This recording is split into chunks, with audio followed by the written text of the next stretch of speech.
Good afternoon and welcome to the Sky Sport Next coverage of the New Zealand Secondary Schools Athletics Championships for 2020. As you can see, the athletes are out here today on this lovely afternoon in Tauranga. Smiles and everything out. I'm in studio today with Cam French. Hello Cam, welcome along. Hi, how's it going? Good. So just for those who don't know, we just have a little adjustment here for Cam. So Cam is the national record holder on the 400 metre hurdles, 5 times New Zealand champion, as well as a Commonwealth representative in 2018. So I can let you know that today's coverage will be very hurdle heavy. Yeah, we'll get the expertise out on that. But Exactly. So this afternoon, coming up, we're going to be focusing primarily on the field events. We have the senior girls discus going on at the moment. We'll have the senior boys triple jump and the senior women's pole vault. And that's the next kind of hour block there going on. So we'll be getting some great coverage from there. In the meantime, I'll let you know what the weather's like out here today. It's looking pretty. It's calming down a little bit. It's been a little bit windy. How did you find it coming in from? Cam's travelled all the way from Hamilton today. Long drive. Long drive, yeah, it was. It was fine until we hit the roadworks, but other than that, reasonably smooth travel over. Reasonably smooth. And have you actually run in Tauranga before? Yeah, no, I've done a few races here, usually at the Tauranga Twilight on the New Year's Day. But no, it's always nice to be here. Great view of the mount over the back top corner there. Yeah, definitely. So it's a great view, but it's unfortunately, it means that there's a little bit of an opening in the top bend of the track there, which causes a little bit of wind. And definitely a bit of a sea breeze creeping in. Yeah, definitely. And as a 400 hurdler, we all know a bit of sea breeze at that 8th hurdle is not ideal. No, always a good little tricky thing to manoeuvre around. All right, so here we are at the senior women's discus. We have 22 athletes. Looks like a good lineup here with lots of good performances. 53.69, I think, is our top ranked ladies here today. Yeah, so interestingly enough, Kaya Tupu South from West Lakes Girls, we saw her earlier this morning in the shot put where she broke the New Zealand Secondary Schools record. Recently, she did that early this morning, so she's back out here to try chase after another gold and add to her collection. She is our top ranked discus thrower with a 53.69 metre seed mark. And just ticking over there to the senior men's triple jump. So we have 28 entries in the senior men's triple jump going on there in the background. And number 77, Isaac Larson from Bethlehem College. So he's got an 11 metre seed mark there. Lining up, looks like a bit of a headwind into that pit, so have to work nice and hard to get his speed up. Yeah, so definitely be looking to try work against that headwind over there. So for those who don't know anything about triple jump, have you done triple jump before, Cam? Not particularly. I've done a few bounding sand jumps in my time, but never competed over the triple jump. Yeah, so triple jump's one of those interesting sports. It's interesting events which just when an athlete really nails that, that hop and then that skip, it looks really good. It looks smooth. You can see they get really nice distance. It's so elegant to watch. Yep. It's just one of those things when you try it yourself, it's awfully painful. It's all about rhythm as well. Like you said, you've got to keep that stiffness off each leg, and you've got to find that nice little rhythm with each hop, step and a jump, and to get that maximum distance out as well. Yeah, definitely. I think that's one of the keys that our athletes will be looking to do out there today. So we're back at the senior women's discus. We don't currently have any results running. We are trying to get some live results for that, so we'll update you as soon as we can. But we'll just let you know also, during the break we had the heats for the senior men's and women's 300 hurdles, so unfortunately that wasn't broadcasted, but no, we missed that. No, me and Cam were a little bit disappointed, but it's all right. We'll be here for the final to talk you through the 300 hurdle finals, which are tomorrow. It looked good though. There were some good hurdlers out there, some good technical hurdling being done, and a lot of good executions really with this tricky little wind coming across that top bend. But looks promising for the finals. I think there's going to be some good races. Yeah, definitely. We didn't see too much carnage as well, which is always a great thing. We know it's a little bit risky for some of these young athletes learning to hurdle, and it doesn't even matter if you're a young athlete or a very experienced athlete. No, I said to you in the stand, someone managed to clip a hurdle there, but it's like part of the game really, and we've all been there. We've all been coming around with that lactic acid creeping in and made a slight error and you end up on the ground. Yeah, you did remind me that you just recently re-watched one of my great falls. Oh, that was amazing. It was early career. In terms of falling, it was done very well. All right, so we have an athlete here, 128.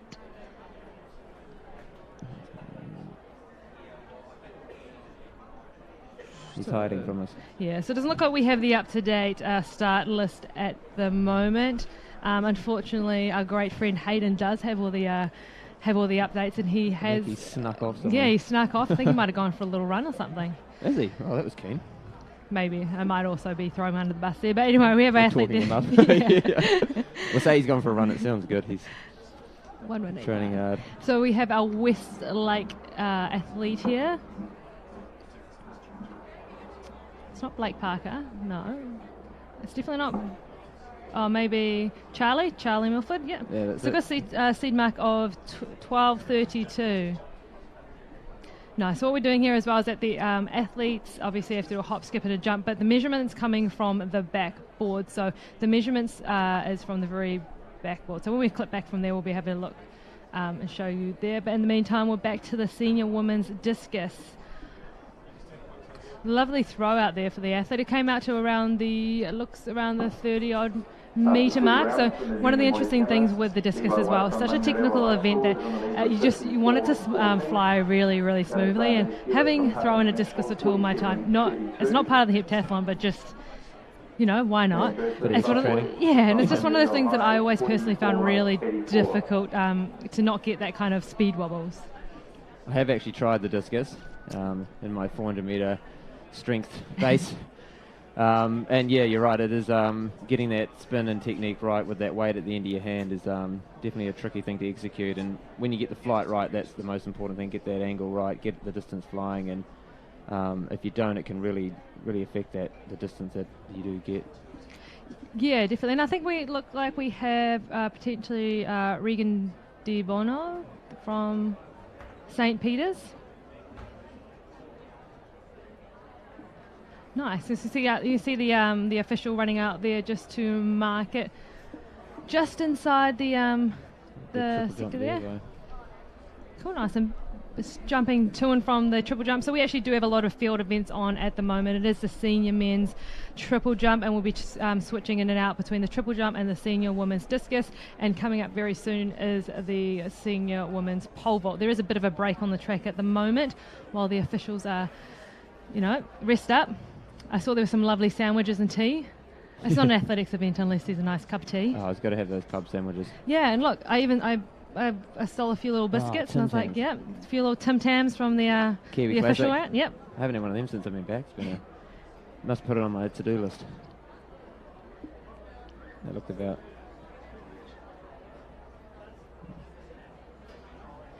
Cool. So. Yes, we're looking at athlete there. So some of our more, advanced athletes, or who have athletes that are a little bit more developed in their discus career as well, have already started using the rotation technique. We have seen a couple of them do the old standing versus basics, and that's where a lot of your discus starts as well. So it'll always start at that point where you're just trying to get the arm movement, but what we really want to see is see our athletes get a lot of speed across that circle, because the more speed they can generate, as long as they obviously release it at the right trajectory, the further the discus will go. So these girls are throwing with a 1 kg discus, so 1 kg implement. Cool. We're just back to the triple jump here. Oh, nice rhythm there from. Yeah, so nice rhythm there. So like I said, as soon as we can get some updates on some of those results, just waiting for hopefully to get some documentation to let you know where we're sitting in the standings.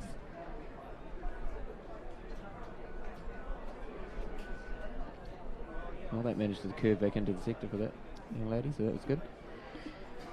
Yeah, so we're seeing quite a few of these athletes actually been doubling, because there was this morning before your hair cam, there was the senior women's shot put at 9 o'clock this morning. So that's actually a really great time frame for those girls who want to actually do the double, the discus. Because they complement each other quite well, those two events, really. Exactly. We're seeing a lot of these athletes being multi-talented, multi-disciplined. So we've seen them do the javelin, the shot put and the discus, and similar with this, with the triple jump. There's a really nice jump there. We're seeing the athletes do triple jump, long jump, and we're seeing them do the sprint as well. So that's a nice thing about being a young athlete, injury-free. Yeah, exactly. All right, here we are back at the senior women's discus. 874, athlete 874. We'll have to call them by numbers. We haven't got their names here. No, and unfortunately one of the things that I was saying to... nice throw there. Good, so one of the things I was saying to Hayden as well is that all the schools seem to have exactly the same colour uniforms these days. No one has anything that stands out. So here we are trying to pick them out by the uniform. I know what Westlake looks like because it's just down the road from where I train, so I definitely know what that does. That's my sister in the background. Oh, there she is. A little shout out to my sister. Yeah. And looking focused. Exactly. Nice, So here we good are. jump I think that's in Mount Maunganui on the front of that singlet there. A quick talk to the coach on the sideline. Any improvements for the next jump? Yeah, definitely. That's the key for a lot of these athletes as well. Just making sure that they're getting out there, chatting to their coach, trying to figure out what they need to do each. And it's only those minute little changes now. Most of the hard work's been all done. It's just making sure that their foot's in the right place or body posture. Just something they can take into that next jump to maybe just work out iron out a little crease and stuff into that next performance to try and get a longer jump or throw there.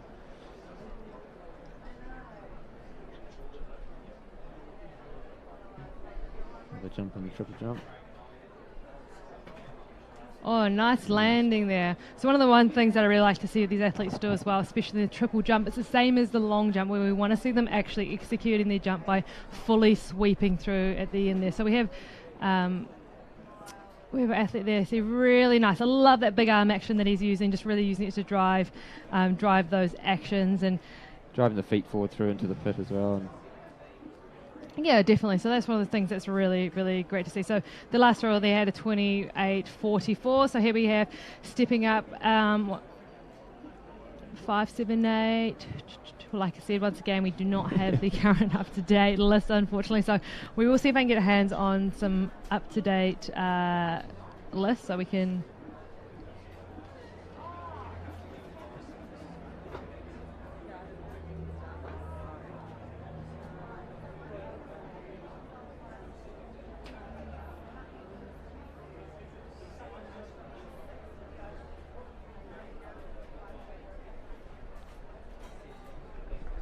into the next jump throw here with athlete 982.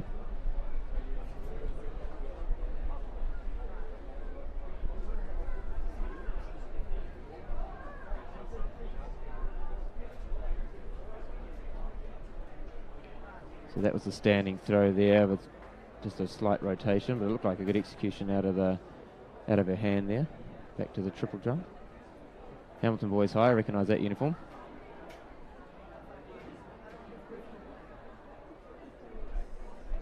And another good jump from there, that was good. You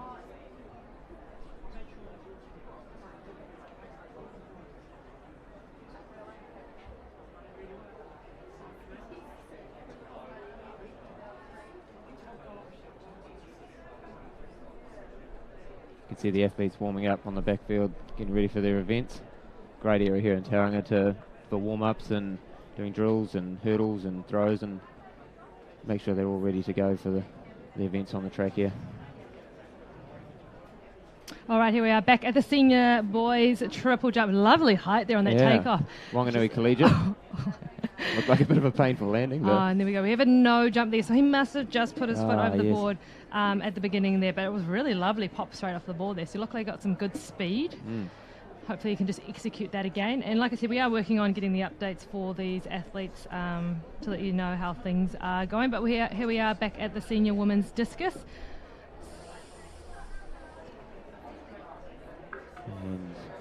And 26.07, I think, for that last throw. And there we have on the corner of the screen there, that is Kaya Tupu South. She's just got the New Zealand Secondary Schools shot put record just earlier this morning. So she's definitely looking to add to that collection. Hopefully we'll be able to get one of her throws on camera. And here we have Blake Parker. Well, that's really good motivation. You know you're in good shape after throwing the national record and getting ready to go. Yeah, definitely. And let them know what's going St. Peter's in the discus circle there, I think. Yeah, it looks like she's having a great time. That's half the thing here. That's exactly it. She's happy. She's enjoying herself. Exactly. Just get out there through. Taking out an official. So it's always hard work by the officials. I was talking about this with Hayden earlier this morning. Like the officials have got the hardest job. They're going to run after the discus. They're going to collect the discus. They're going to train all year. Oh, exactly. And it's long days for them. They're sort of here working different events, different track events, field events. So yeah, shout out to the officials there and the hard work and effort that they're doing. Because again, it can't happen without them either. So we appreciate you guys. You can apparently download that QR code and do the survey on there if you want to. Otherwise, simply perfect. So we are just getting up some results at the moment. So I can let you know that the triple jump. So we'll just go straight back to the senior women's discus. Here we have Kaya Tupu South. Like I said, she is our current record holder now in the shot put. Let's see what she has going for us today in the discus. Beautiful throw right out there towards well over the. That's a 40 metre mark, I think. Yeah, well out over the 40 metre mark. Well, towards the 40 metre mark. So she had great technique there. Really, really strong across the circle. And I mean, consistently, that's what we really definitely saw her doing in the shot put. And quite interestingly, we actually saw her rotating in the shot put. And I was saying to Hayden earlier that was one of the things that I wasn't sure about. You know, our athletes, young women, they used to do a lot of gliding. So it wasn't rotation's not a thing I've seen a lot in women's shot put, but clearly it's becoming a big thing. So here we go. So she accelerated really well through that twist as well. So it's building that speed, and so you're releasing that discus at the peak of that. Yeah, definitely. So Kaya's our leader was 45.73, so well ahead of the pack at the moment. Our second place in our senior women's like discus. 39.11, I think. It's, 39.11 Natalia, Rankin, Cheetah. Yep, for Natalia, and in third place, I believe. 30.30 or 30.38, I think, for Salula Ma. Is that how you say it? Yeah. Cool. Perfect. So like I said, we'll keep you up to date where things are going. So we're only into the first round of our discus throw. So back to the senior men's triple jump, which is panning out to be lovely technique there. Like I said, one of those things that I love about triple jumpers, when they nail it, they really nail. A few limps in saying that. Then it can be very painful. So let me just give you a quick rundown. So the senior men's triple jump, they are in their first round. We have Isaac Larson, Charles Arnold, Alfie Baker, Charlie Milford, Jamie Ingham, Finn how would you say that? We have Finn. We have Finn. We have Josh Nicholson, Brad Spicer, Ethan Go, Jamie Kearns, Taylor Singer, Zach Vianu, Liam McGee, Jackie Dye, Quinn Hartley, Blake Parker, Hunter Archibald, John T. Tripe, and Adam. It looks like someone's typing in it. Adam Stake. So. Sorry that I can't rattle those off as well as Hayden, but we just had another really good throw in the discus as well, just close to that 40 metre mark, I think. Looking like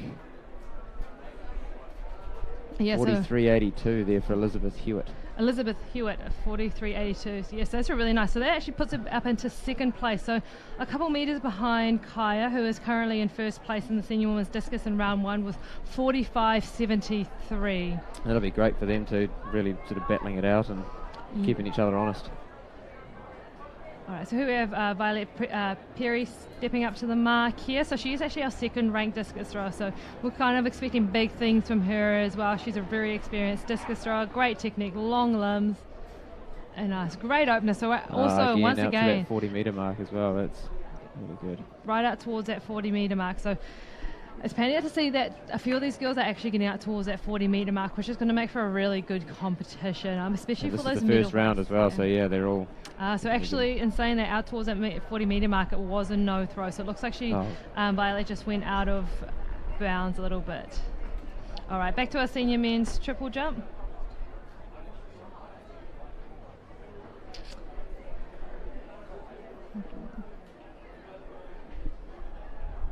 And we have our Dilworth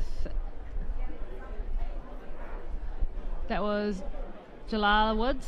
So we'll just wait to see what his distance comes through as, and skipping straight back to through the discus. Like I said, we've got a lot of field events. This is Sophie Andrews.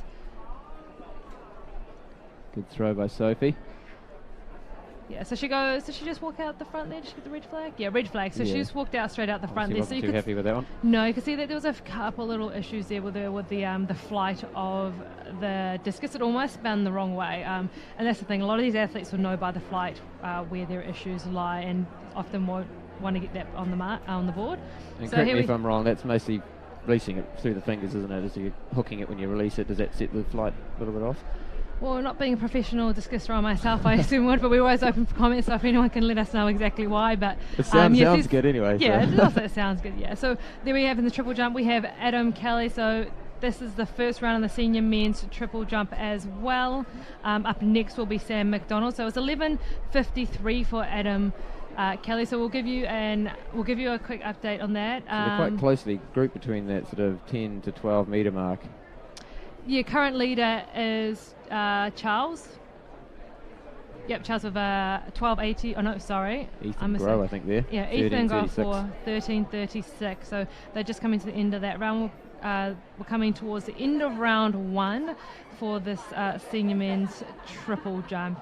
As you can see there, they've got a bit of quite a big tailwind going on now as well. So it'll be interesting to see how it really affects these athletes. Nice landing there. Nice. One of the things I am noticing with all the triple jumpers, it's one of those events that is just so harsh on the body. There's so much taping and strapping. It's the Achilles, it's the knees. I'm seeing a lot of knee strapping. So I'm thinking in terms of doing the plyos and having to do the bounding for that is just very intensive. So you told me something quite interesting about hurdles, about how much force we're talking for, about when you hurdle, there's a lot of force that goes through. Yeah, landing off the hurdles I think is roughly 8 times gravity.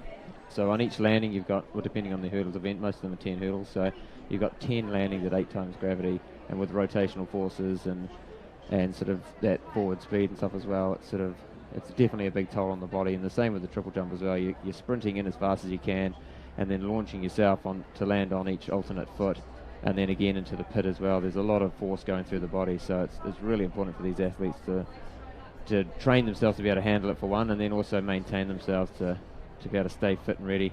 Oh, a lovely jump there from the Sacred Heart athlete. Thomas Looks Wyatt. enthusiastic about that one. It's always waiting results is always a bit of a nerve-wracking time.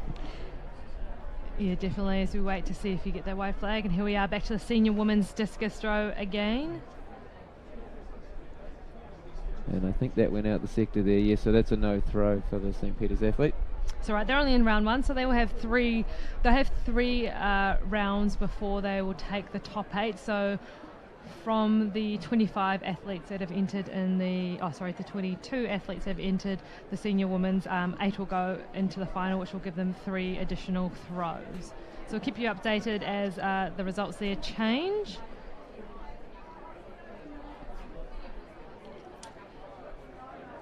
So it's Lana Oliver stepping into the circle now. And I think it's... Yeah.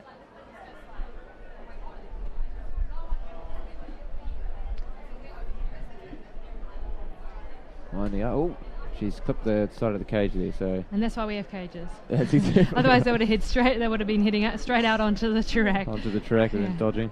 So that's one of the things for these athletes as well. We just remember that this is their first round. So, we will see those errors made and they'll go back and readjust what they're doing. They often do use their first round as a warm-up.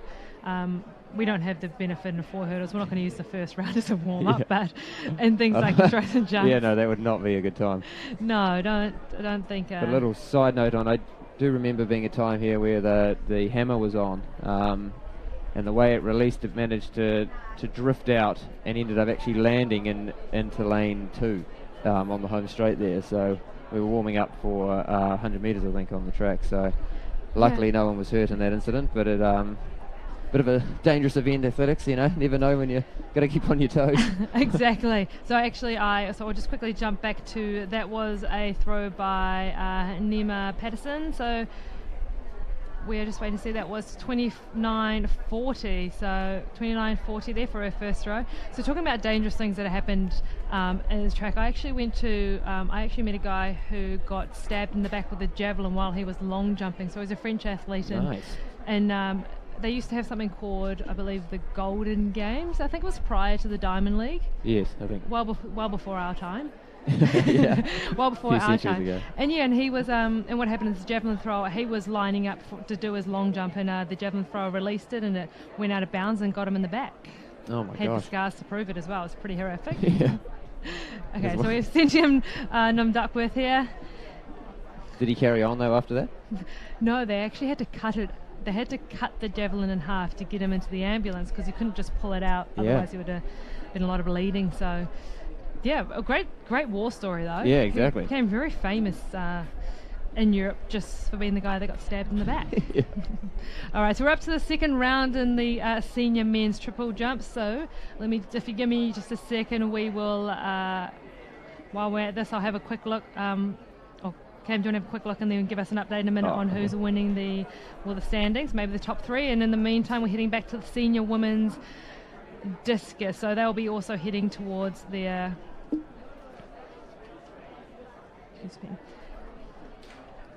Oh, and there we go. Once again, just released it. It opened a little bit up too early, and it just hit the cages of fed. So also, once again, showing why we have cages in discus. So that's another no throw. But like I said, this is the first round of the senior women's discus. So another couple throws for these ladies before we get into our top 8. Here we are heading back to the senior men's triple jump. It's lining up to be quite an interesting competition by the looks of it. Very lovely throw there. Lovely jump there. But it looks like everyone's actually quite on par within the 12-metre mark. So it looks like it's going to be quite a close competition in that triple jump. They are just heading into the second round there. So back into the senior women's discus. Lovely whip there on that throw. Girls in Christchurch.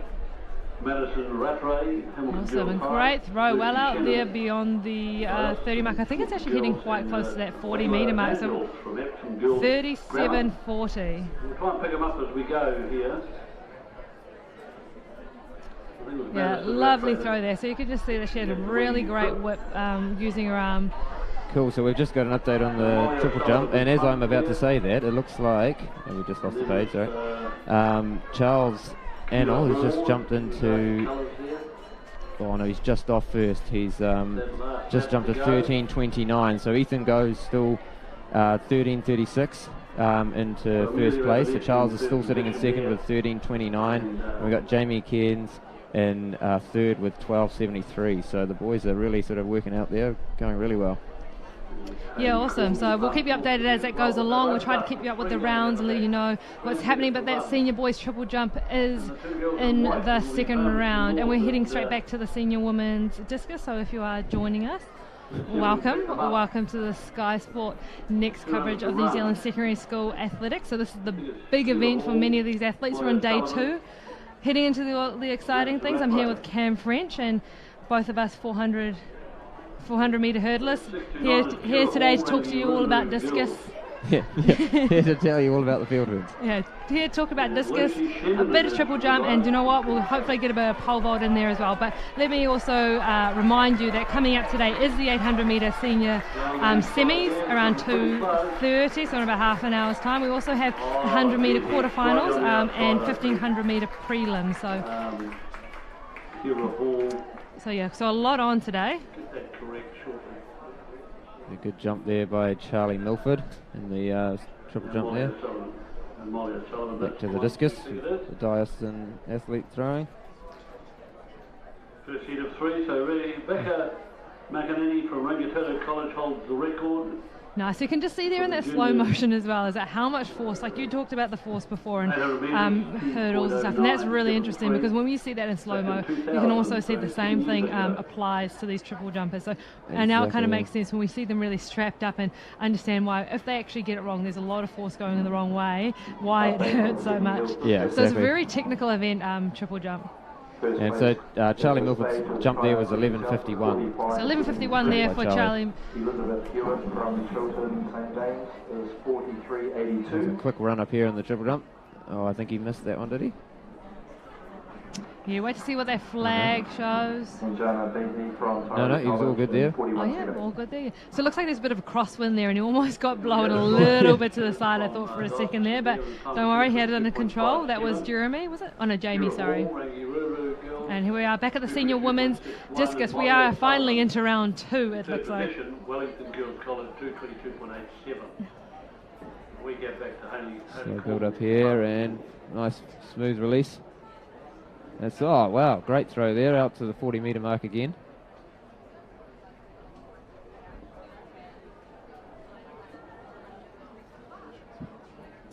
Here we have our officials out there waiting, so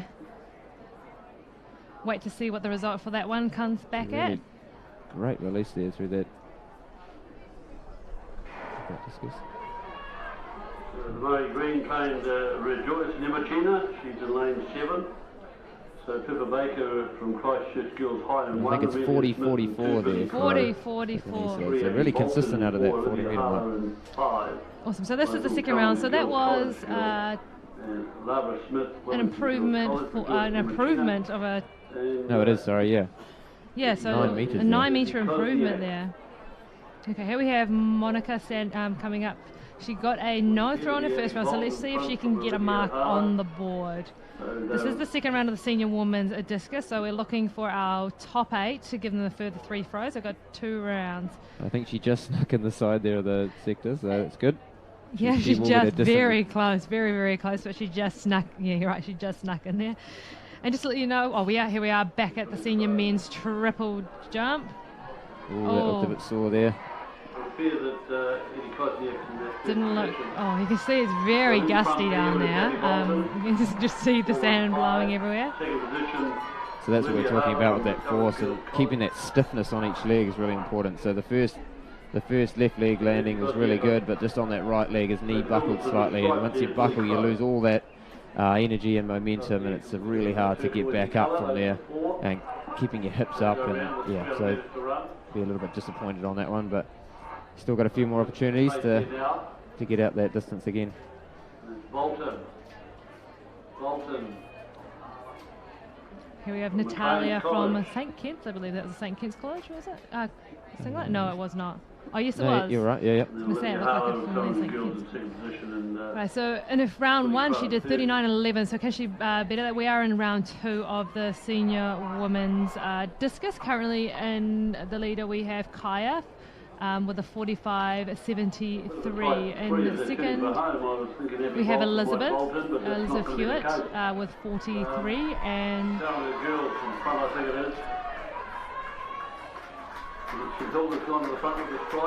Sarana Beatty with 41.17. No, she's not.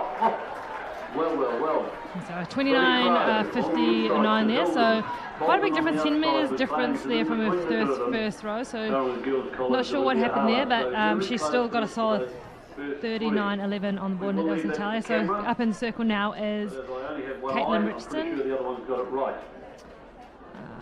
21.26 was her first row, so once again she will be looking to better that, and it really looks like she has. Yeah, it looks a great throw from her. The camera's on the line and we're about 2 metres short, so we likely She to looks get like she has bettered that. Well, it's been very close, I've got to tell you. An exciting finish for a heat. We do have the senior men's triple jump going on in the background there. We actually also have the senior women's pole vault going on as well. So it is a combined event of the juniors and the seniors. So once we get up into those senior heights, I'm sure we'll be flicking over there to see how things are going in the pole vault. So you can see them there in the background warming up and getting ready to go. But in the meantime, so Caitlin Richardson's increase here was just over a metre, about a metre really, just over. So she's 22.39 up from her 21.26. So slight improvement there for Caitlin. So she's sort of moving forward, which is great. Waikato Dio athlete there. Great throw by her. Looks like towards the 30 metre mark. So her last throw was 27.66. So she'll be pretty close to that. Hopefully just over that 30 metre mark. Yeah, and here we are at the triple jump again, once again, and we're flicking back, and we are with... No, we're straight back to... we are straight back into the discus, so we're moving very rapidly here today. So we're back with Lily Middleton. So Lily got a 27.66 in her first round. She's just gone over 30.74. So yeah, 30.74. Sorry, this is not... We don't currently have Lily Middleton on screen. I believe this is Scarlett Kirby. So she had a 28.44, but that was a massive improvement going back to Lily Middleton. That's quite a big improvement. She went from 27.66 to 30.74, which is actually moving her significantly up the ranks there. Not quite into our top 3 spots, but definitely within our top 8 at the moment. So 2 metre increase is really good. Yeah, so this is Scarlett Kirby just lining up here. From Wellington. Oh, nice throw there. Nice, really, really and nice. Getting close to that 30 metre mark. I'm not sure if that is a look of happiness or a look of confusion. Some athletes need to really work on their excitement. Sometimes like exactly, 28.74, so a small improvement there by Scarlett. So well done, Scarlett. She's slowly climbing up those ranks as well. So what we are in the right direction, so that's the main thing. Exactly, and what we're looking for from these athletes is we're looking for the top 8 throwers in the 3 rounds. So they've got another round to go. We're currently in the second round. Spicer here in the triple jump. Second round of the triple jump going on. So our standing is, I believe, Ethan Gulf with 13.36, Charles Arnold with 12.82. Charles actually just increased his last jump by, he's now 13.29. So sorry, 13.29 for Charles. Good improvement. There's a no jump there by Brad Spicer, so unlucky for him. And in third place we have Jamie, Janie Keens. Cairns, with 12.73. So same thing with the triple jump. We are looking for a top 8, but we just keeping an eye on those top 3 ranks. So that's what we are here to look for. We're looking for national medals. We're looking. So here's our leader in the triple jump. So to cut you off, Portia, he's our leader, 13.36. So looks like another good jump there. We'll wait for the results. And first in front, down on the inside there is Maya Wilkinson. Yeah, definitely. So we're hopefully... Wilkinson in third position there is... So Ethan's first jumps were 13.36. Looks like he executed that quite well, so see if he can slightly increase that.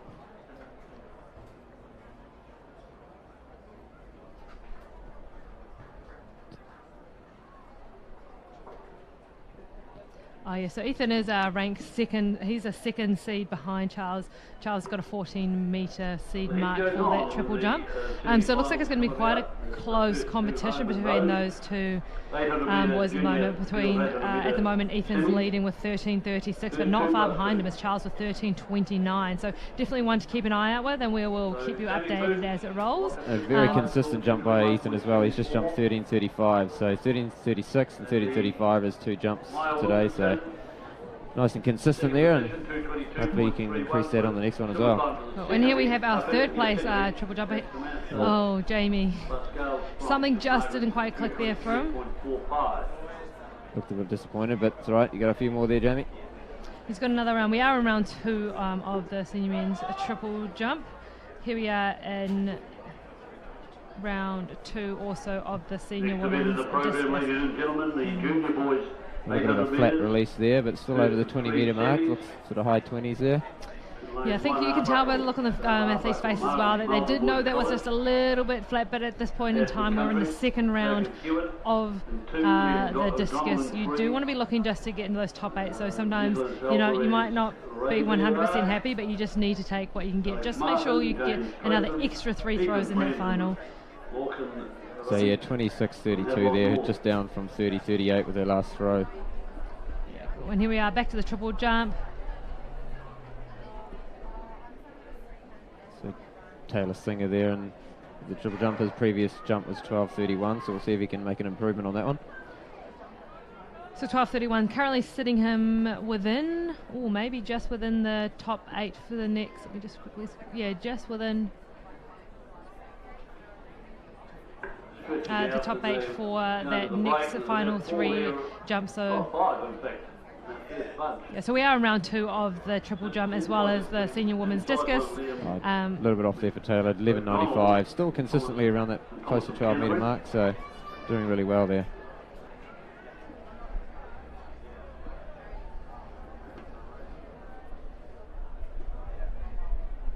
Zach Vanu and triple jump here. Lovely spring there. Yeah, Great nice and spring. poppy, yeah. That's the amazing thing with a lot of these triple jumpers as well. You really see them. You just, as soon as they hit the board, they look like they're just about to do. Really graceful, yeah. So graceful and just so much height in that first initial step as well. We have seen this morning a couple forward rolls and stuff happen in the long jump as well. So nice. Nearly another little forward roll there. They should have what are they called, like points, extra points for how graceful and style and a combination of gymnastics and long jump. Yeah, exactly. Cartwheel and jump Finesse, off. that was the word I was looking for. Yeah. An additional element to earn yourself an extra couple of centimetres. Exactly. All right, here we are back at the senior men's triple jump. Hamilton Boys High School. We have good extension there. We have Jackie here from Hamilton Boys High School. His first round he did 12.50, 12.50, so can he better that? He looks like he is comfortably within the...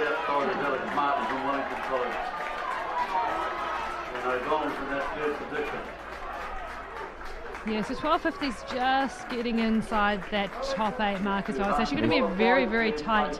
He's just gone up to 12.91, so 12.91. Great improvement there from... The junior boys 800 metres. Oh, sorry, it was Liam. I see. Wow, Jacob. that looks like a massive throw in the discus there. It's up to 40 again, just on the other side. But no, so there's Kaya again. She is our top seed discus thrower here. 45.73 was her first round. She is into the second round. There's another 45. Is she going to change it to a 46? yeah. The anticipation. It's that weight, you can all see them with bated eyes, waiting to see that indicator board show what the result is.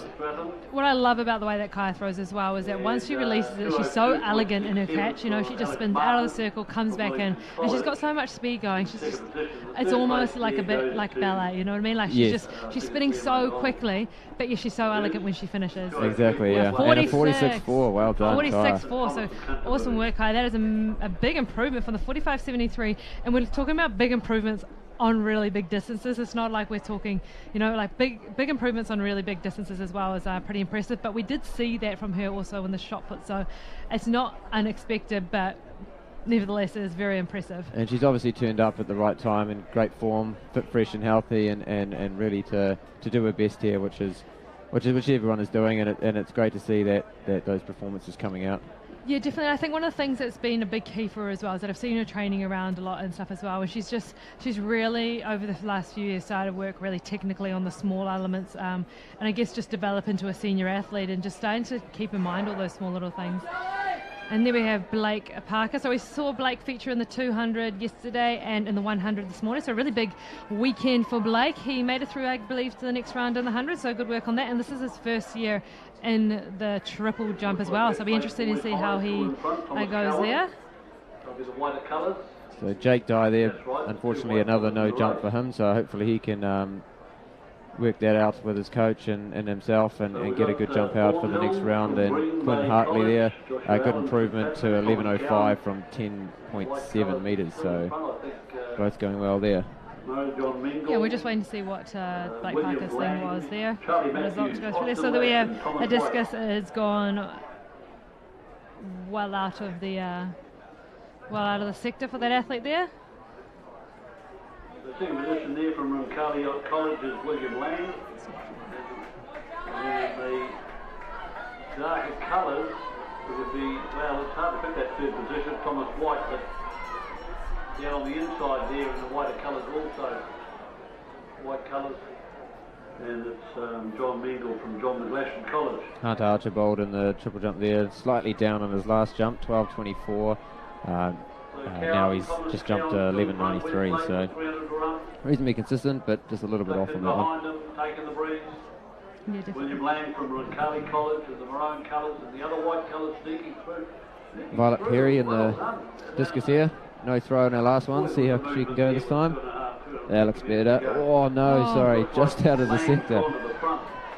So this is pretty stressful for Viola because she is a second-ranked discus thrower as well. So she's seeded second. She's had 2 no throws. So that means she's got to come out into the final round and not only perform under the pressure of having 2 no throws, but also get a throw good enough and safe enough to be within the top 8 to get an extra 3 throws.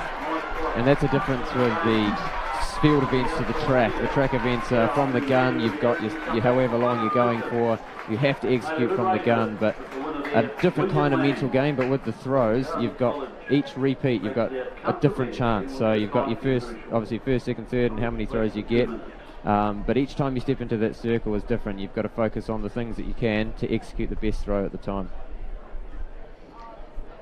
Here we have Sophie Andrews up in the discus circle. So we are in the second round of the senior women's discus throw. And in the meantime, we also have the senior men's triple jump, and I'm sure we'll be getting some senior women's pole vault, which I can see is underway as well in the background there. So we do have a combination of seniors and juniors. I believe we will cut in when we are at the senior heights there as well. So there we go in the triple jump. We have Adam Stack is there. Adam Stack. 12:41 his last jump. So talking to the coach there on that one. First position on that second semi-final. And once again, we see one of those athletes really getting all the support he can get.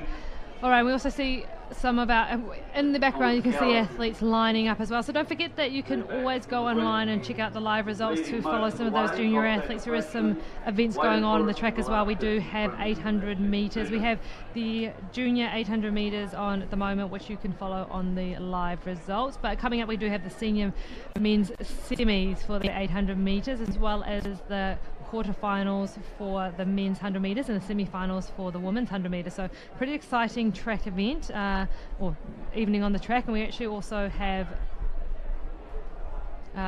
400 semis as well, which I'm looking forward to. So Sophie Andrews just threw 27.95 in that last throw of the discus there, which is a no throw from her last one, so that puts her quite a high up there. Looking good for that in next final rounds as well. And Sarah Tay, I think she's just thrown 13.83, so no throw on her first throw, but that gets her on the board at least, so she'll be able to hopefully improve from that one on her final throw in the third round.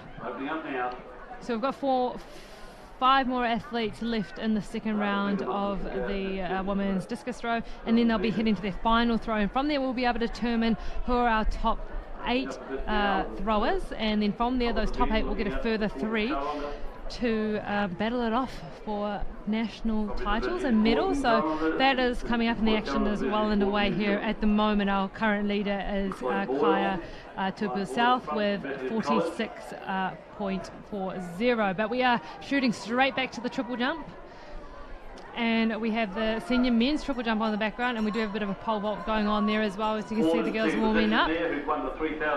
So it looks like a third place change there with Kane DeVries, 12.77, so he takes out James Cairns in the third place spot there. So well done to him. It's the second round there, so still early days, but again, this competition's really heating up. It's looking good. So that is the senior boys triple jump. So sorry, just want to run us through the top 3 again there, Cam? So just to remind our audience. Ethan Go is 13.36. Charles Annell is 13.29, so those two are really close there. And then just behind them is Jamie Cairns with 12.70. No, sorry, that was just been taken, sorry, by Kane DeVries for 12.77. So Jamie back down to 4th place. So there we go. So that is the third round of the senior men's triple jump. It is panning out to be a pretty exciting competition with everyone only a few centimetres away from each other. And by the looks of the seeding scores as well, they are very, very close. So we see our great officials getting out there day in, day out. Couldn't have this event without them. Number 2 from Avondale College. Well done, boys. Don't waste the energy. So Anna Oliver I saw before, a cheeky little smile after her throw there. I thought she might have just nudged a PB, but she was just off. I think she threw 30.94, which definitely takes her up in the competition, but just off her seeding mark. I'm not sure if that's the personal best, but her seeding mark was 32.0, so nice and close there if that is a PB. So she looked very pleased with that. So again, it brings her nice and nice up the rankings in the competition at least, especially after a no throw in the first round. So reflection here because the boys cruised in the finish. Forward first, 208.4, 5-1, Callum to keep. And I think that is Hannah McGregor there in the discus throw. On his second throw, she got a no throw in her first throw, so anything is better than that at the moment. And she actually looks like she's actually quite a good thrower, out towards the late 20s, I think. Late 20s, they're 20, 29-ish. Maybe they'll keep it on that 9. 27.50 for bets. I've been having this with Hayden all weekend. We'd been calling the javelin the other day, and I said, oh, it's falling straight in front of us. There's a 30-metre mark. And 25 are way off. Happens every time. And we are back into the senior men's triple jump. So we are into Sam McDonald there. So that is Sam McDonald. He had a first round of 12.54. So we're just heading into the final round, the second round of the senior men's triple jump. And back into the senior women's discus. We have Kaya still leading there with a huge throw of 46.40, so she's well ahead of the pack. But what we're really looking for is those next top 7 to get an extra 3 throws. So I think Catherine there is throwing a good throw and put herself on the board after a no throw in the last round. Oh, Cynthia. Oh, sorry. So no throw, yeah.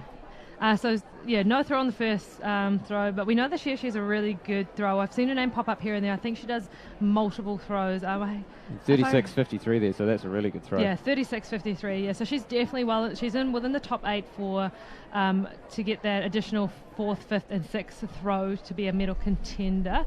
We're skipping straight back to the senior men's triple jump, and here we have Thomas Wayne coming in nice and strong. Oh, nice jump there, good. Nice jump. He looked really, really strong in his takeoff and there. Unfortunately, I think that's a no jump for Thomas there. Oh, you can see. Red flag flying. You got the red flag. So as we talked about before, there's quite a bit of wind gusting down there as well, and that really affects a lot of our triple jumpers and jumpers in general, because most of their technique and stuff and whether or not they hit the board all depends on their run-up. So if there's a really big tailwind, they're going to need to move their run-up back to adjust for that for the tailwind, that extra boost they're getting from the wind. But if there's a headwind, they actually need to come forward and things like that. So there's a lot to think about there for those triple jumpers. Zana Beatty's doing a great throw there, just over the 40-metre mark, 41.51. So a great, pretty consistent really, with 41.7 her last throw. So she's again out to that 40-metre mark, which is, I think, sitting in that top 3 position. Yeah, so here we are with the senior women's discus throw. It's actually panning out to be quite an interesting competition, because what kind of started off with a little bit of a shaky first round, I want to say there's a lot of X's and no throws in there, and a few. Yeah, a lot of X's and a lot of no throws in the first round, while a lot of the girls have come out in that second round and really started to push out towards that 40-metre mark. We have 3 athletes over the 40-metre mark, which is pretty impressive. And then going through there, we have Cam's crunching the math for us right now as I speak. And while he does that, we will just keep you up to date on. It's a dodgy job getting me to do it, but I'll do my best. It's not his day job, but we're teaching him well. So there we go. We'll see what that comes up out there for that athlete. Sorry, I didn't quite catch who that was, but looks like, there we go. We have Nisa, I think.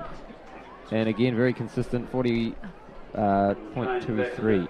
So that keeps her into 3rd position there. So at the moment, she's looking like she's comfortably sitting in the top 8. So she will go ahead. I want to say right now she probably will go ahead through to the next round, into the final. She'll get an additional 3 throws where she will get a chance to compete for a national medal. But here we are on the track. We are looking at the 800 metres. 800 metres. Coming down. This is the 800 metres semi-final for the 800 metres senior woman. So sorry, we missed. Very close. We leave that to Craig and the camera. So just go back to the distance there. We've got Kaya Tepa South with 46.4 in the lead, currently leading and just going into round 3. Zana Beatty 41.51, and Japanese Javier, at 40.23. So there are our top 3 leading into the 3rd round. Monica has just thrown a no throw, unfortunately, so she'll be a little bit disappointed with that. All right, so as we keep moving on with the afternoon, we are going to do a little bit of a swap out because we do have some pretty exciting things coming up. We have a whole lot of semis for the 800, so I'm going to jump out and Hayden's going to jump back in. And we're going to get Camille in here as well to give us some expert tips on what to look for. We're going to do for a double swap, so bear with the silence, and I'm sure Cam and I will be back in your ears at some point soon. But also keep an eye on those triple jump and discus. Exciting stuff coming. 8.19. First three home, and that's final first two.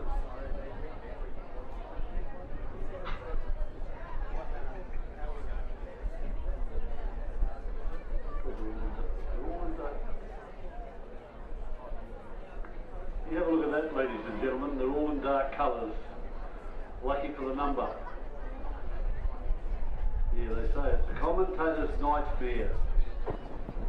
Yeah, kia ora, welcome everyone. Hayden Sherman back in the box seat here with Camille Buscombe. It's the middle distance actions about to kick off. So we have the second heat of the 800 metres about to get rolling for the semi-finals. So two semi-finals. So I imagine we'll be taking top three, and the next two fastest will be going through. Now, so I can confirm Christy Solomon won the first heat.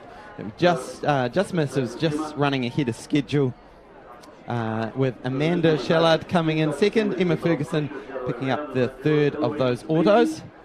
Marley Kyle Ford and Brianna Lee.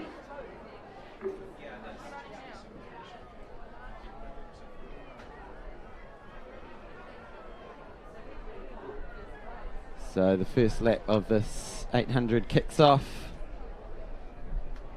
and can confirm Christy Solomon won that heat in 2:16. Now the fourth place, this is the key one, is the next fastest time, so 2:19.92, so and then 2:20.50. So that gives you a bit of an idea of what we're looking at.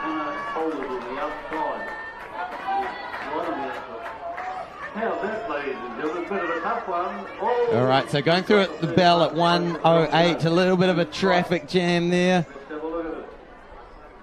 Getting a bit tight. I think it's Chloe Hughes has got in front for Rankin. Hughes in front. 22 metres to run.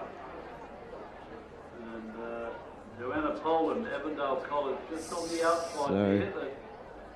Stride for stride as they go down the back straight. Pretty tight. Poland.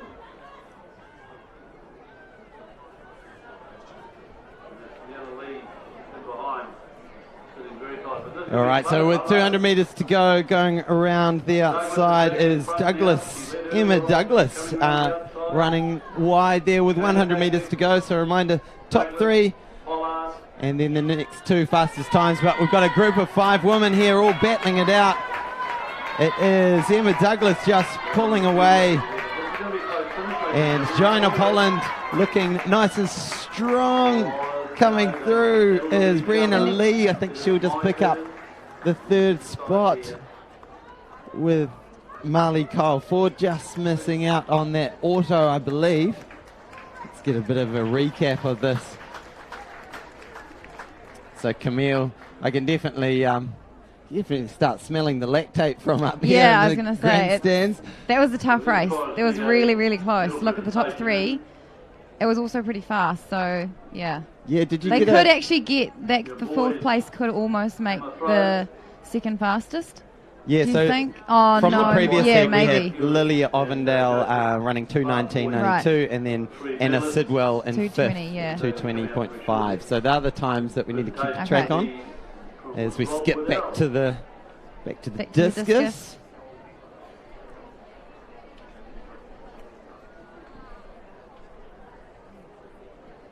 Cool. So we've got Camille's just pointing out the standings from what we understand. So Kaitupu South is having a very good day in the throwers circle. So she's got a 46.4, and Zana Beatty has a 41.51, and Tapanisa Javier with a 40.23 best. As far as what we know, what we've been able to keep track of, just trying to find a results page somewhere. Oh, there we go.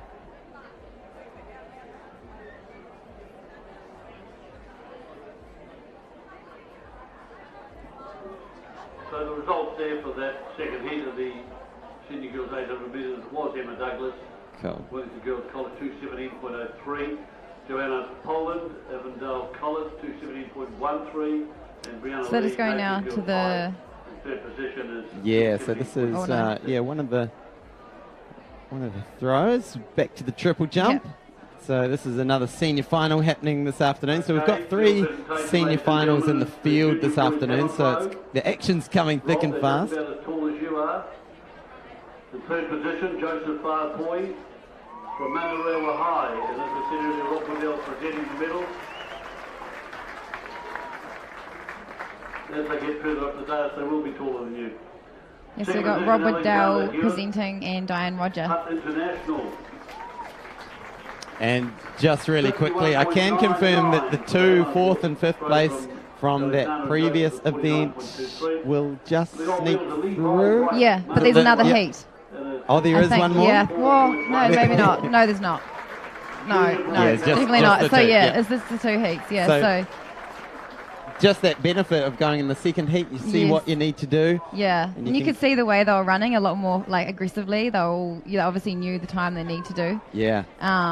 Yeah, really working toward right to the line, because like I said, if you are just outside it, you don't even get the chance to race again. Absolutely.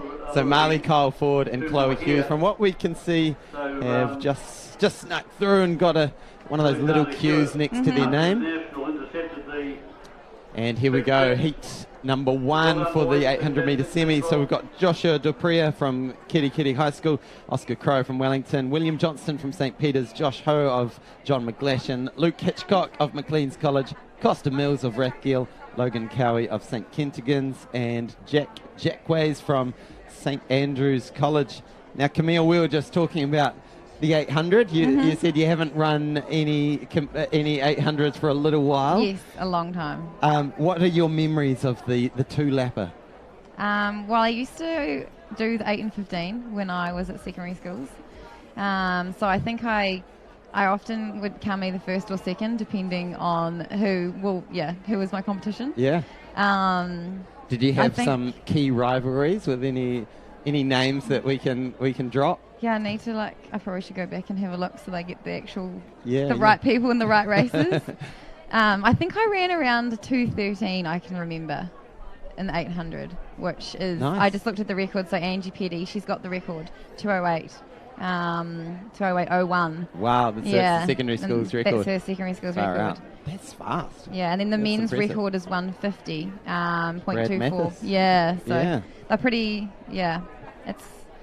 they're pretty fast records, but it's pretty, they've done really well, both of them.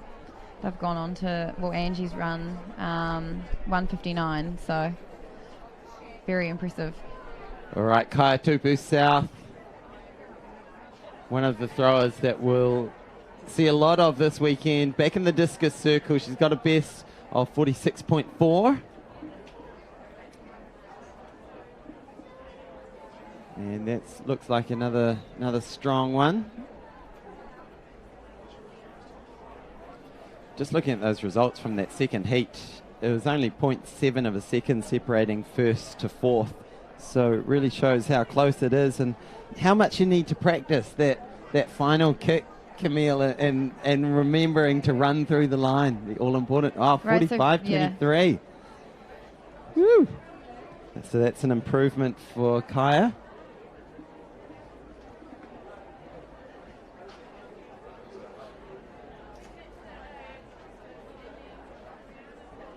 So, of course, this morning she broke the record for the discus, the secondary school's record, broke it by a whole half a metre, which is absolutely incredible in the shot put.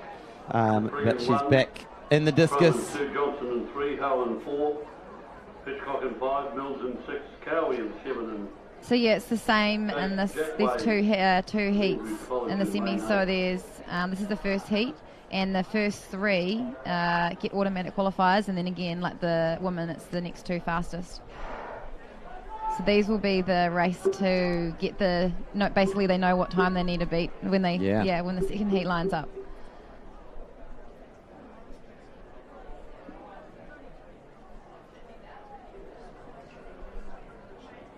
Here Hitchcock's in front of the break.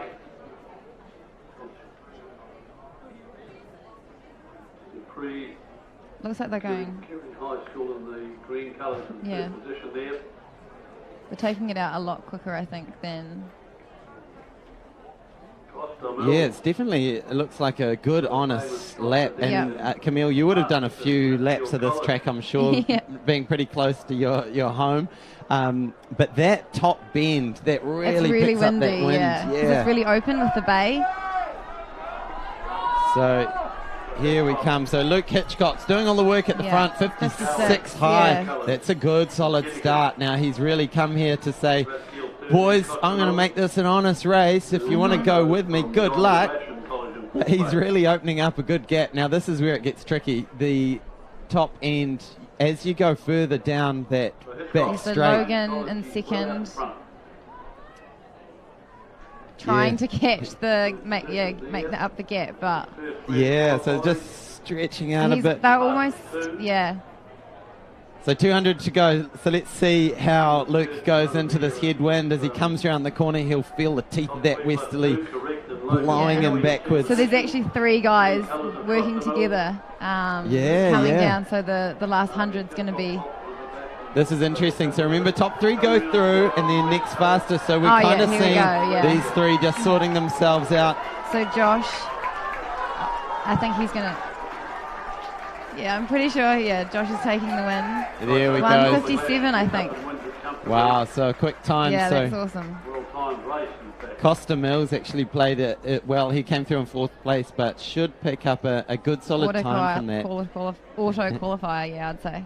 So, it definitely lays out the challenge to the guys coming next that really do need to be looking sub-2. So going through that first lap in well under 60 seconds. Look at that. He's happy with it. Yeah. Logan Cowie, good to see. He's got the mullet for the weekend. Got the aerodynamics. And it's obviously working.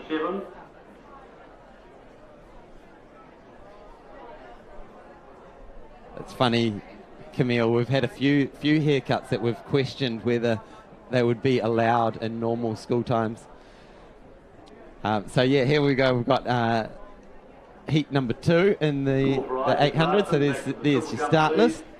Isaac Larson, back to the triple jump, please. So we've got Oliver McCormack lining up, Samuel Doherty, Ruben Beard, Matthew Clark, James Harding, Matt Gould, Jed Thompson-Fawcett, and Charles Royal. Yes, I do wonder whether people leave school, they kind of graduated from school, and then they just let their hair go a little bit loose. Crazy colours, crazy mullets. It's good. It's great. Summertime. Okay, so we've got some results coming through from that 800 semi, 1 of 2. So Josh Ho took it out with the 157, Logan Cowie 158, Luke Hitchcock just under 159, and then Costa Mills 159.88, and Oscar Crow 202.85. So that's the time, 202.85 for the next 2 guys in this race to beat, I guess, to get through to the final.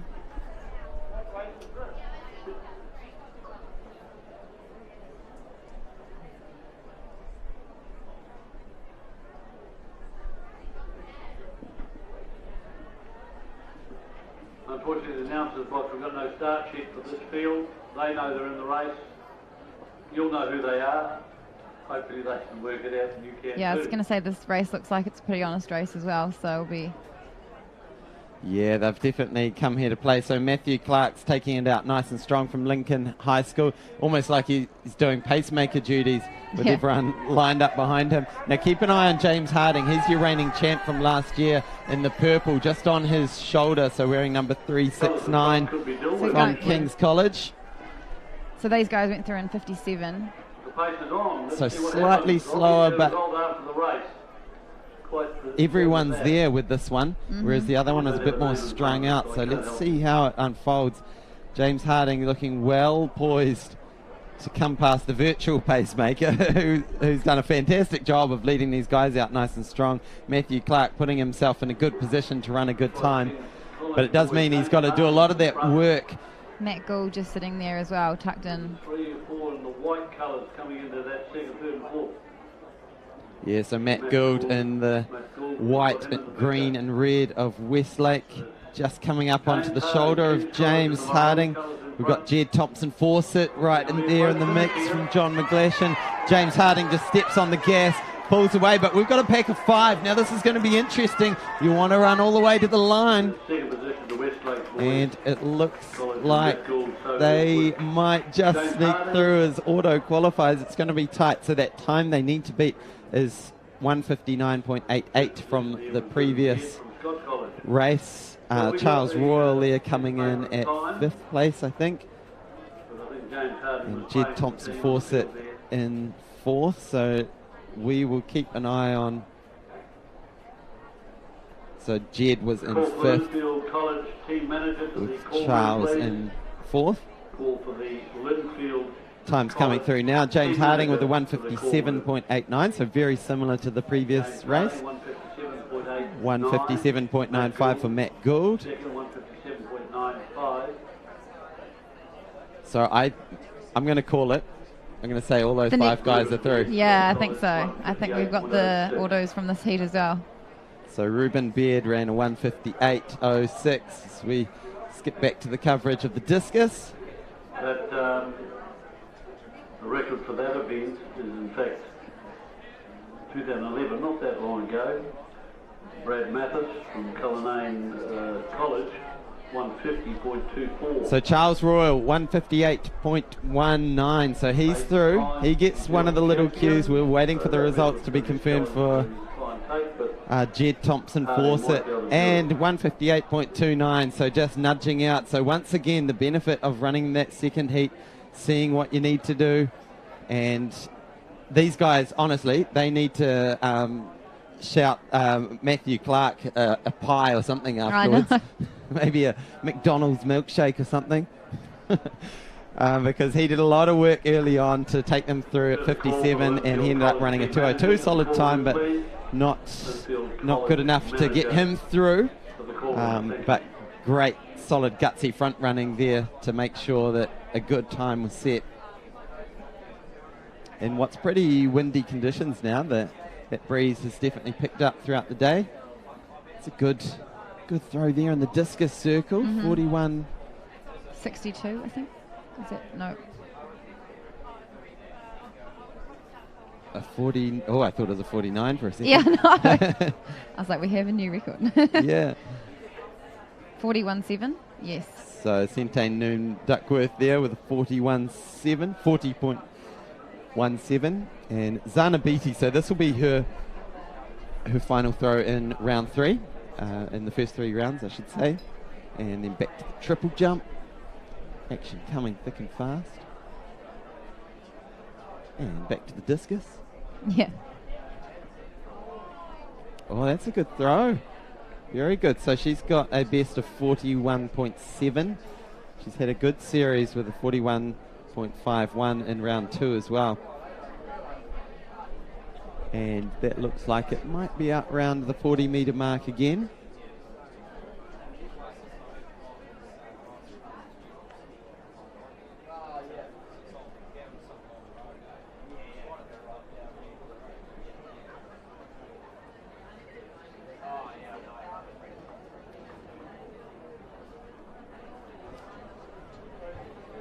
And as we go back to the triple jump. So Sam McDonald just getting himself prepped on the runway. He's got the compression sock on one calf. Oh. And just having to eject out of that one, not feeling it. And there's a little view of the mount. Sunny Bay of Plenty.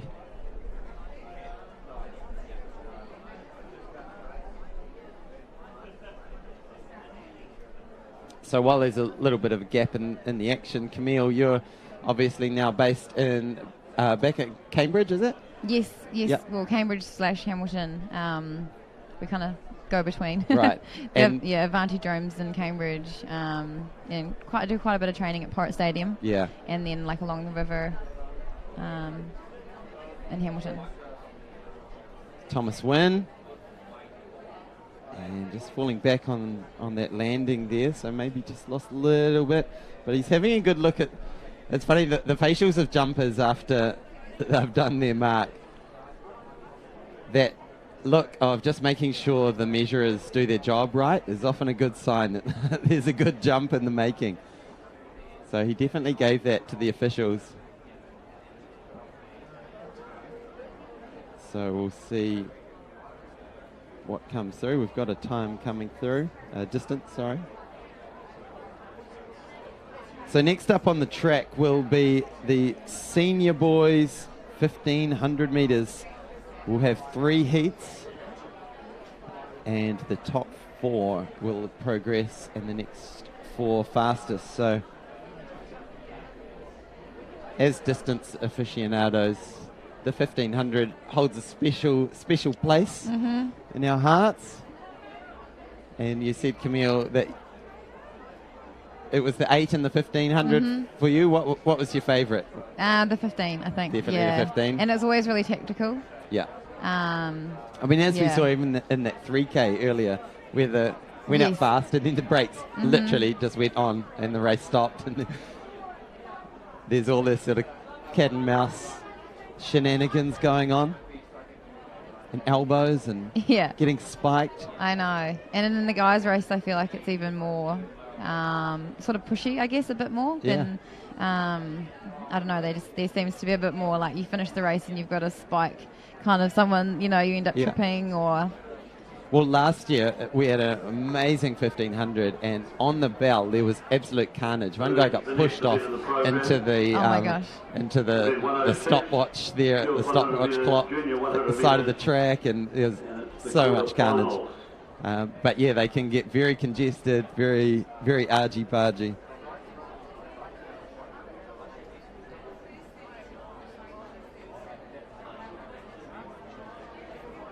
So yeah, we've got a senior girls pole vault competition, so we'll keep you up to date with that.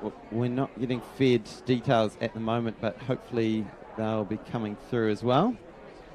But I can tell you that the discus is just taking a little break while we finish off round 3 and then sort out who's in the top 8 and can progress through to the next stage of the competition, get the next 3 jumps on the board. So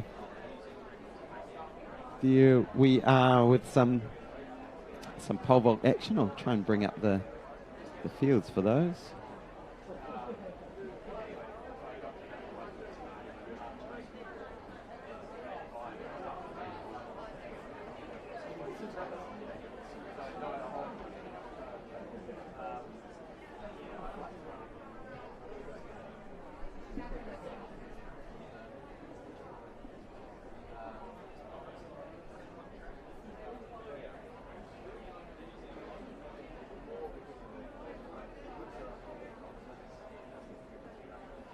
There we go. So can confirm we've got a combined juniors and seniors in the pole vault. And the inside here, and we've got some junior 100 heats going on as well. Second, Amponsa and Neem Townsend.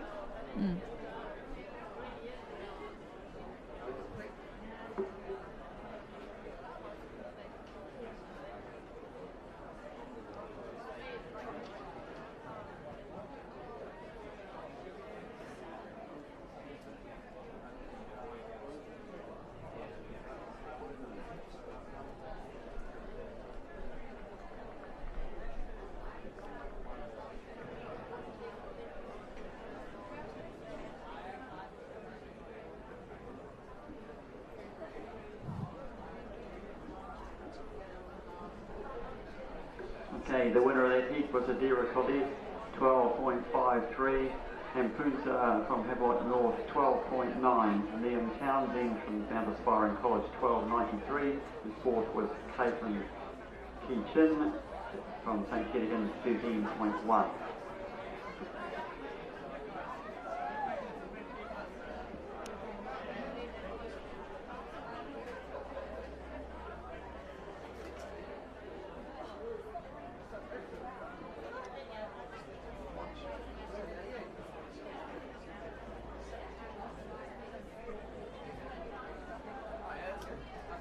Well, it's great to have your company, ladies and gentlemen. Thanks for tuning in to the coverage on Sky Sport Next on the YouTube channel.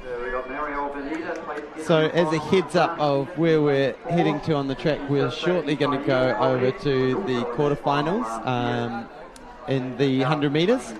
Will be next up, and then we've also got the prelims for the 1500s, seniors, senior girls, senior boys, and also the 400. So that's in the immediate future tonight, and we're going to round the day off around 7 o'clock with some 4x100 prelims, which will be very exciting. Love the relays at these events, and the key field events that we're focusing on, we've got senior girls pole vault, senior girls discus, which is just about to hit round 4, and we've also got the senior boys triple jump, which we're trying to keep tabs on and let you know where everyone is headed. Now we're just getting results through on the top 8 on that senior girls discus, so can confirm that Lily Middleton, Violet Perry, Tapanisa Javier, Centane Noom Duckworth, Zana Beatty, and Natalia Rankin Cheetah are definitely through. There's 2 more that just need to be confirmed. Oh yes, so Kaya Tupu South and one other that I'll scan through.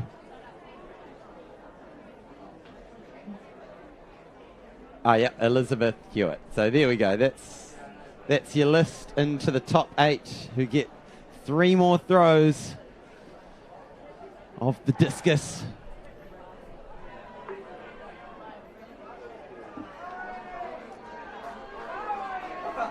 Ruin on the inside and the red colours will gain. Ruin gain, and on the inside there, Bella Willis from Hutt Valley in 3rd position.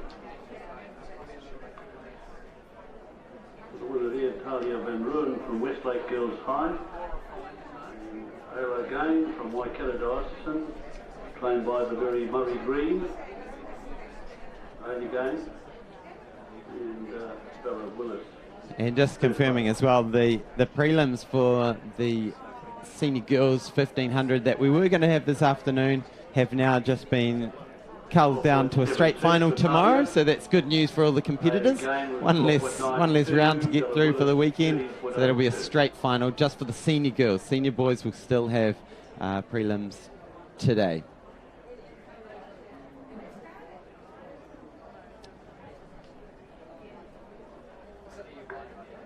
All right, so Lily Middleton there getting things rolling in the discus. Columbus in 1, Gotti in 2, but just fouling out, throwing it out of bounds for her first throw in round 4. She's got a best of 40.4. Oh, sorry. With keeper 7 and loader in lane 8. Look to the middle of the track in lane 5, Mikado. A best of 33.21. Rachel Ronowitz and Sophie Hancock. And away as they go. And I think this is Violet Perry throwing the discus circle.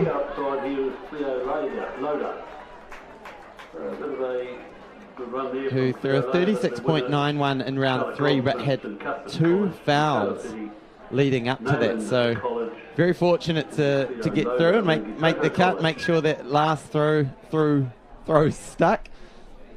I'm having trouble with my throws today. THs. An update for you for the triple jump in the senior boys. In first place is Charles Annals from Hamilton Boys High, 13.53. Second place, Ethan Gale from Lincoln High, 13.36. And Jackie Dyer from Painani College, and 13 metres 15. Charlotte Goldsmith's time there, 12.45.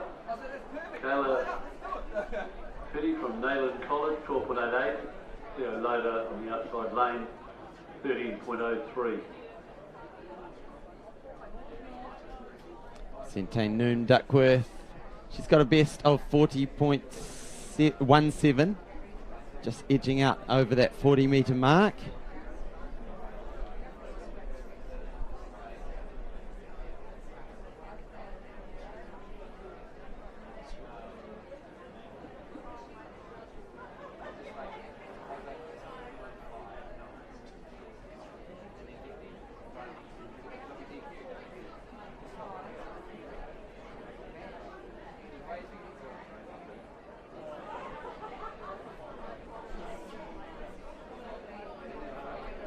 Tapanisa Javier,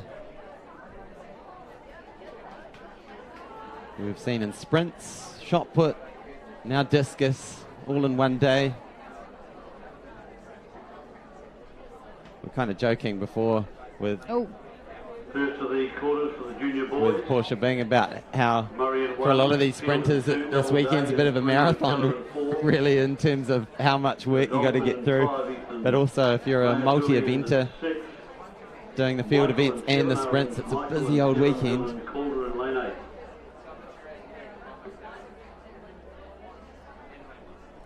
So 37.56 I think for Tapanisa, so that won't improve her 40.41.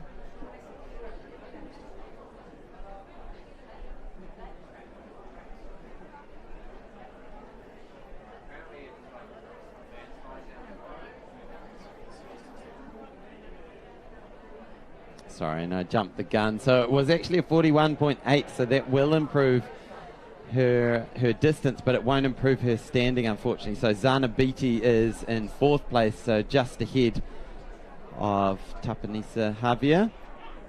And here is Zana Beatty winding up, getting that discus, flying out again around that 40 metre mark. So she's got a 41.97 so far. Now that we are into round 4, let's see if she can improve it on that.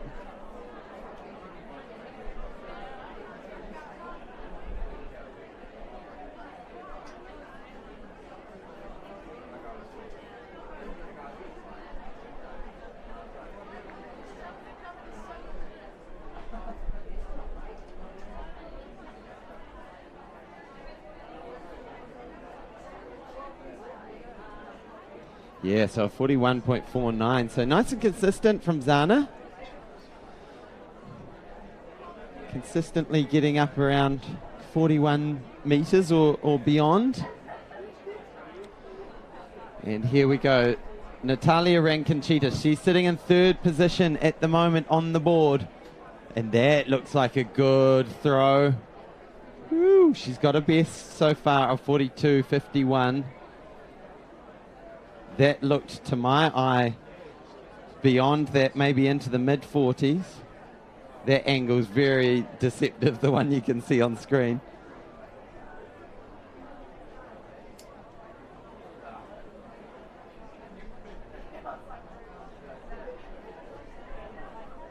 Oh, yeah, 43.57, so that is an improvement. So Natalia, she picked up the bronze in the shot put. I'm sure she would love to pick up another medal or even improve on that bronze.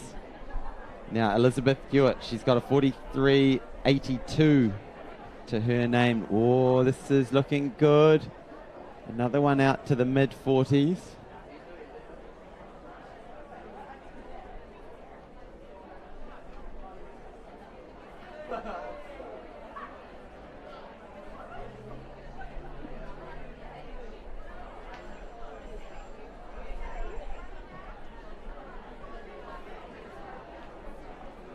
So a reminder, this is round number 4 of 6 rounds. So once we hit round 3, then we take this really good sized field of 21 athletes back to just 8 athletes, and we give them 3 more throws. And that was a 42.63, so not an improvement for Elizabeth, but very close to it. And here is Kaya Tupu South. She's already had a fantastic morning, improving the championship record for the shot put by half a metre. And taking the title, obviously. And she's got a 46.4 best this afternoon with the discus, which is leading the competition, and that might potentially challenge it. Have you ever thrown the discus, Camille? Yes, I have, but it was not very far.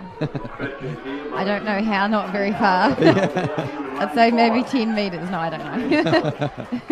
I think it's very impressive.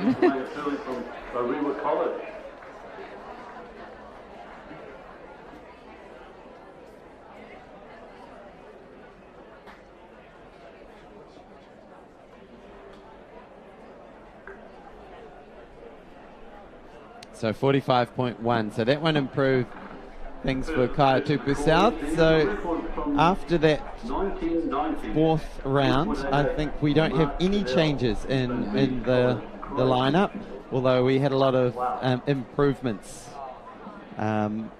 personal improvements, but the order stays the same. So at the moment it's Natalia, Rankin, Cheetah in third position, Elizabeth Hewitt in second, and Kaya Tupu South sitting in first place at the moment. And 2 more rounds to go. Exciting. Yeah. And this is one of the benefits of that I know a lot of people have tuned in hoping to be able to catch their junior athletes competing, but the benefit of having the spotlight on the seniors means that we can really highlight some of these events. You know, field really gets a rough deal at athletics events because the action always gets pulled onto the track, so it's great to actually be able to follow through the narrative of these events and see how they unfold, see where those critical moments happen. Had a great pole vault competition this morning with the senior boys. We had a epic championship record with Kaya throwing the shot put half a metre further than it's ever gone before at this competition. So yeah, it's great to highlight these impressive performances. And really it is, when you're in the senior ranks of high school, it's sort of your last chance. You've prepared all high school long for this moment, and it's great to be able to give the spotlight to those athletes.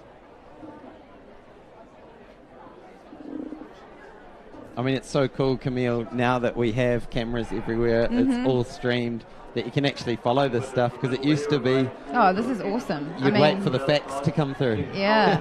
I mean, someone would maybe write it down on a piece of paper. Yeah.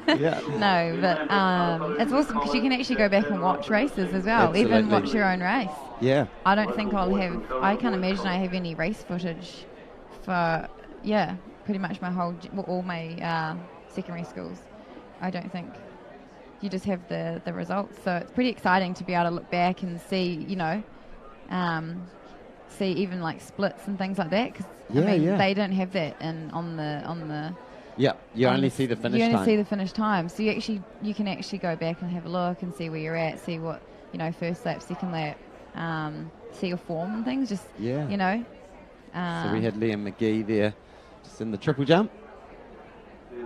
Yeah, absolutely. And you miss those little intricacies of, 1.5K into the race, the brakes went on, and that's why we didn't run a fast time, because we ran that 100 metres in about 40 seconds. Yeah, exactly. All right, back to this exciting discus competition. So this is Tapanisa Javier winding up in the discus circle. Oh, it's just on the line. Love that expression. Willing it to stay in. I think it's a great, it's, Is it in? Yeah, Is it out? It's in. It's in, yeah. Oh, what accuracy. Yeah.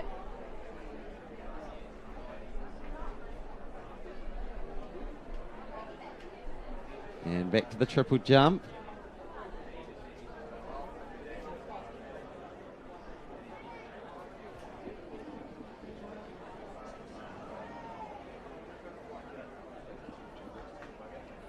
So Jackie Dye. Now I can tell you we are 3 rounds. I think we're into the 4th round now, so we must have cut things back to the top 8.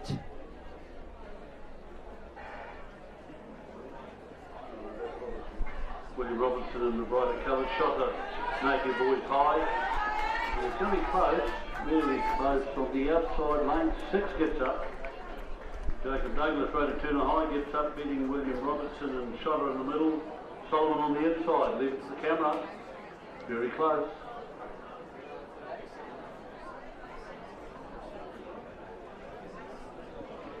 So Zana Beatty in the discus circle. So just rounding out those, doing well to stay in with all that momentum, trying to carry her outside the circle, glues the feet to the ground. So Lily Middleton in this 5th round through 31.06. Violet Perry had a no throw, no mark. Whoa, that's a good result for Natalia. Yeah, Zana Beatty gets a 44.02. So she's moved up to 2nd. Wow. Yeah. I thought it looked like a good throw, but I don't want to say anything from this angle. Yes. But it was. That's huge. Yeah. Good spotting. Yeah, so Sentane Noon Duckworth did a 35.05, so that doesn't improve her situation. Tapani Sahavia with a 41.55, which is not an improvement of a 41.8. Yeah, there we go. So Natalia Rankin Cheetah. So she improved last round with a 43.57. Yeah, this one looked quite far. This is going to be very fascinating. All these girls are just rising to every round, just getting a little bit further. Oh, 46. Now that 46.17 puts her back into 2nd place, but it's still 23 centimetres behind Kaya Tupu South's 46.4. Whoa! This discus circle is heating up.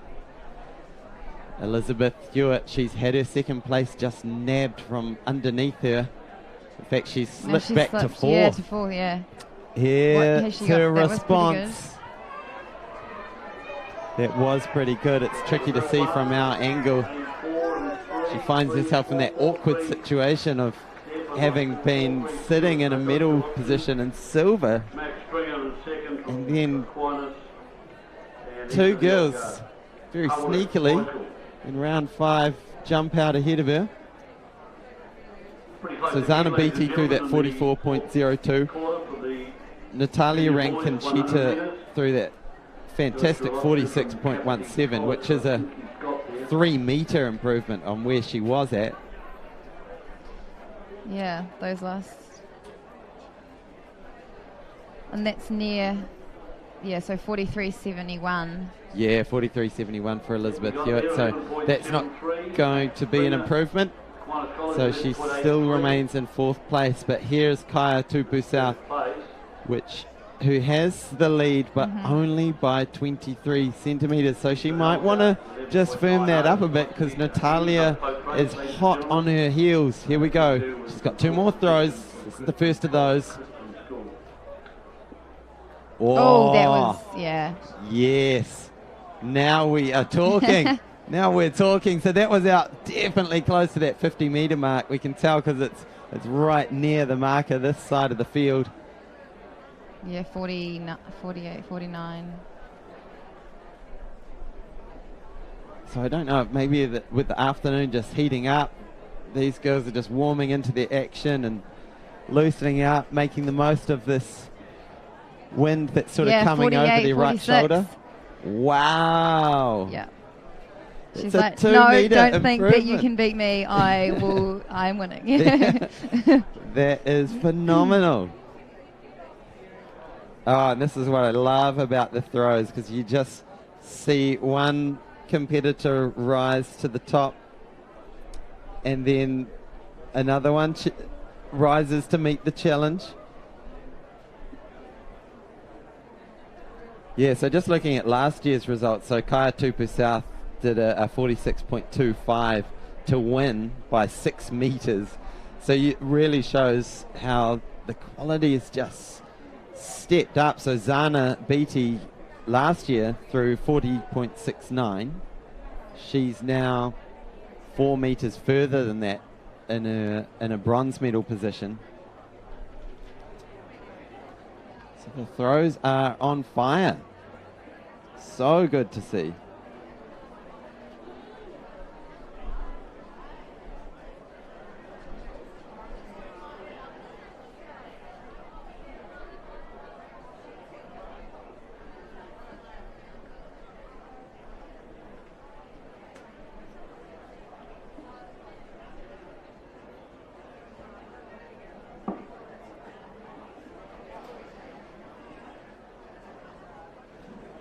Oh, that looked nice and solid from Violet Perry.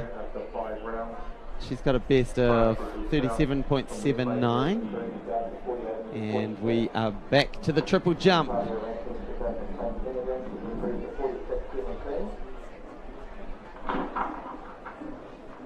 And I believe this is round 5 with Jackie Dye. Let's have a look at this discus. So this is Violet Perry, 39.82. 39.82.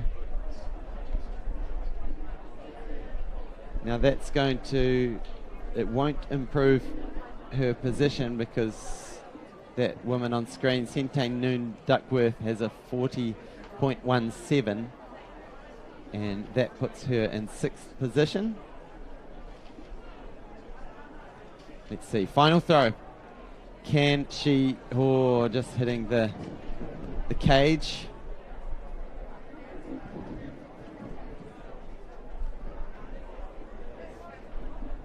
Triple jump.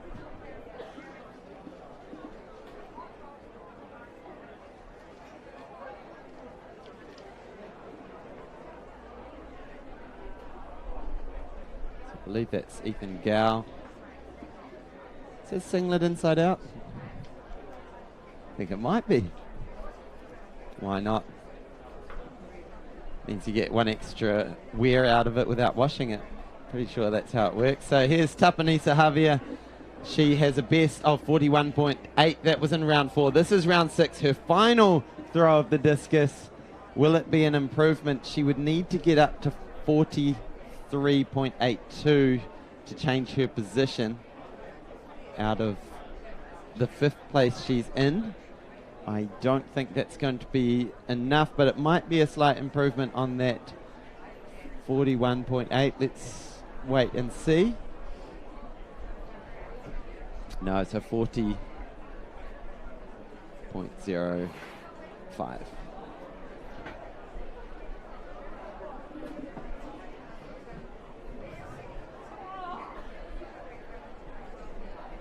Charles Annals. Here we go.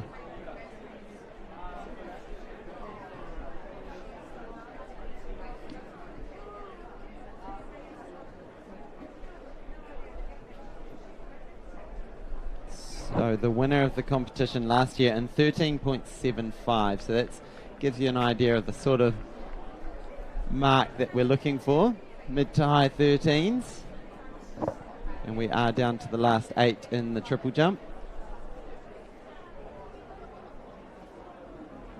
But back to the discus because we are in the exciting part of the competition. That was Zana Beatty's throw of 42.76. That's not going to improve her position, but we can confirm she is in 3rd place with Natalia Rankin Cheetah in 2nd and Kaitupu South in 1st with a 48.46. So here is Natalia. She's sitting in 2nd. She needs to improve by 2.5 meters. Can she do it? Oh, it's a good final. Yeah. Good final throw, but I don't think it'll be enough because that throw of Kaitupu South was right out near that 50-meter mark. But what a series for Natalia. with a 46.17 in round 5, 43.57 in round 4. And earlier started off with a 39.11, 29.59, 42.51. So she's come right at the right end of the competition. Great work, Natalia. And now we have Elizabeth Hewitt. So she's in that awkward position of having been sitting in second place for most of the competition, but just in the previous round got nudged out into fourth. So here's her last chance to respond. Can she do it? Wind up. Throw the discus of her life. And this is a good one. It's definitely out to the mid-40s. So reminder, she needs to get out beyond Zana Beatty's 44.02.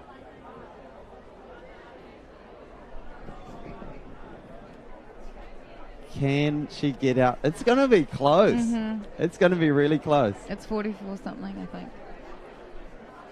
44.86. Yeah, so she's in third. What a fantastic response from Elizabeth Hewitt. She was nudged out of the medals in the previous round, has responded with her final throw to get back into the medals. I've got a feel for Zana Beatty, who did so well to finish well with that 44.02, but Elizabeth Hewitt back in the medals. Speaking of medals, this woman, Kaya Tupu South, with her final discus throw of the weekend. Oh, that looks good as well. It might just be an improvement of that 48.46 that has put her well into the lead. She's going to be your champion, but can she round it off with an even further throw?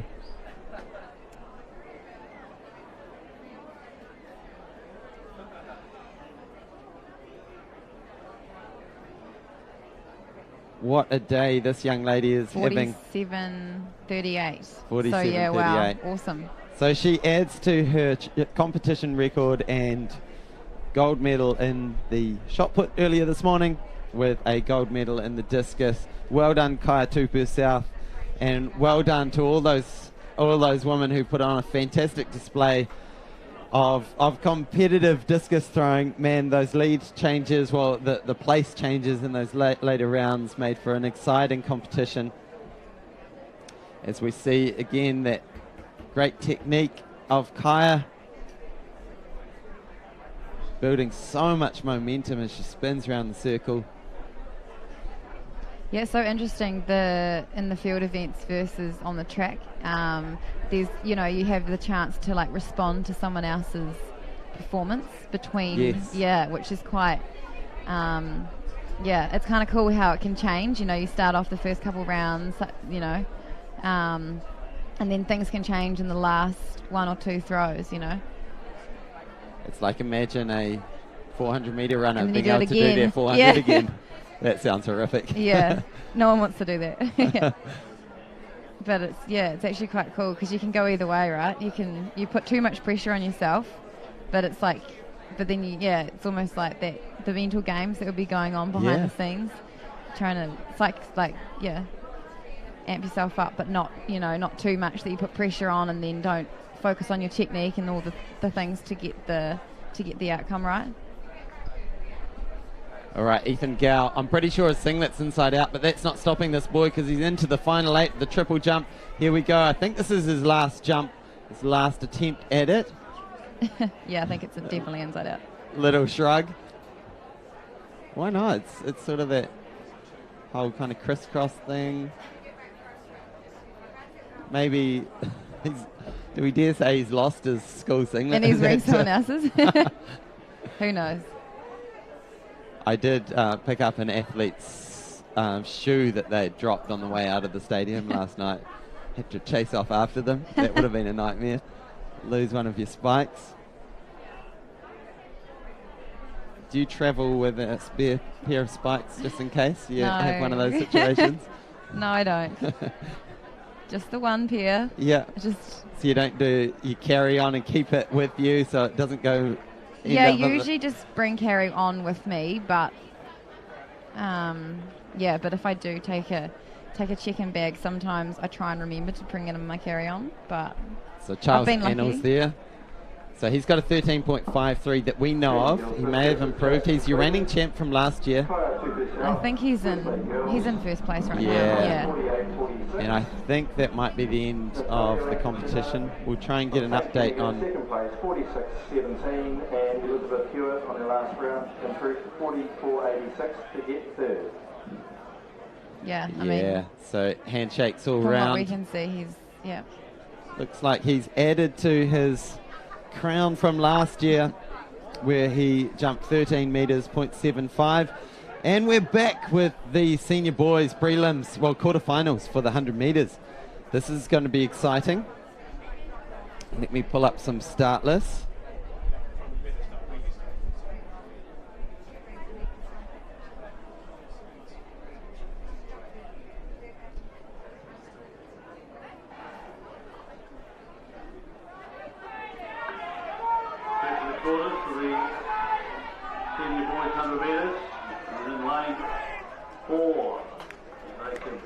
Jaden Baker from Matamata College, Matthew Roger on his outside, and Eli Lee from Christchurch Boys High. I think that was the three.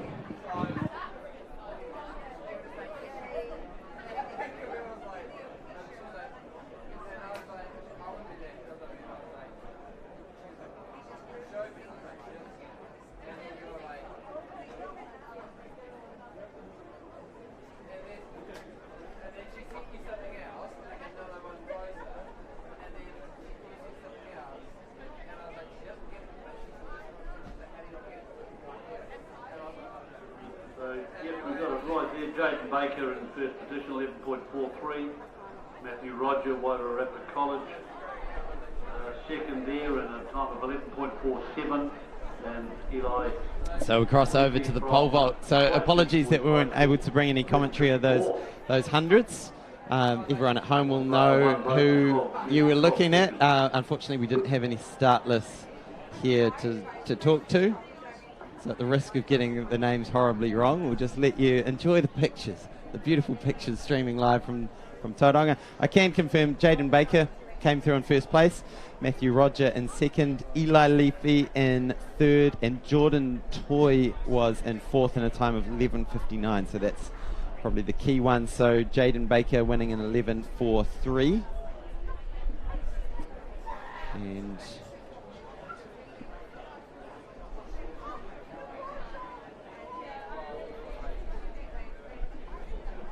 back to this pole vault competition.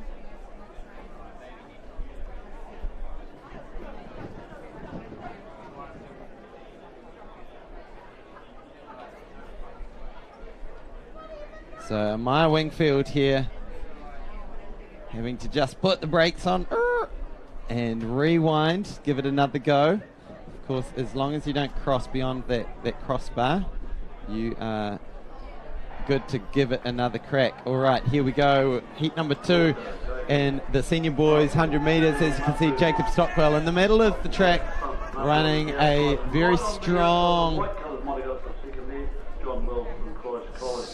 quarter final, and just being able to ease up, cruise through, and book his place in the next round.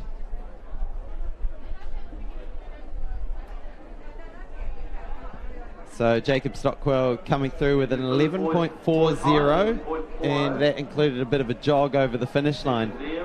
John Wells in second place, 11.74. And 7 Mapu will round out, we think will be the auto qualifiers at 11.76. We don't have total confirmation on the progression rules, but usually it is top 3 and then would usually be looking for the next 4 fastest, something like that. And Tex BT came through with an 11.82 in 4th place. Jack Stalker in 5th place, 11.82 as well. Ahmed Shihata in 12.03. Samuel Willie, 12.19. Hayden Vickery in 8th place, 12.22. Yeah, so we've got 4 heats in the senior boys quarterfinals. So that would mean we need to get down to 16 athletes for the semi-finals. So we'll be taking 3 from every heat and the next 4. Yep, that sounds about right to me. So if my maths is right, I think let's so. run with That's that. 16. So you definitely want to find yourself in that top 3. And it's good conditions for sprinting. These guys will have, it's a weird wind, so they've kind of Sort had a of a headwind tail, at the start, and then it becomes a tailwind. Yeah. I did some really 100s early in the morning down on the track just to kind of get a feel for what the athletes are dealing with, as we see one of our juniors, Lillian Bing, sister of our co-commentator. Portia, yeah. So Portia will no doubt be Oh, that's a trackside false there. start there. Oh, The third heat of the getting 100 called back. metres.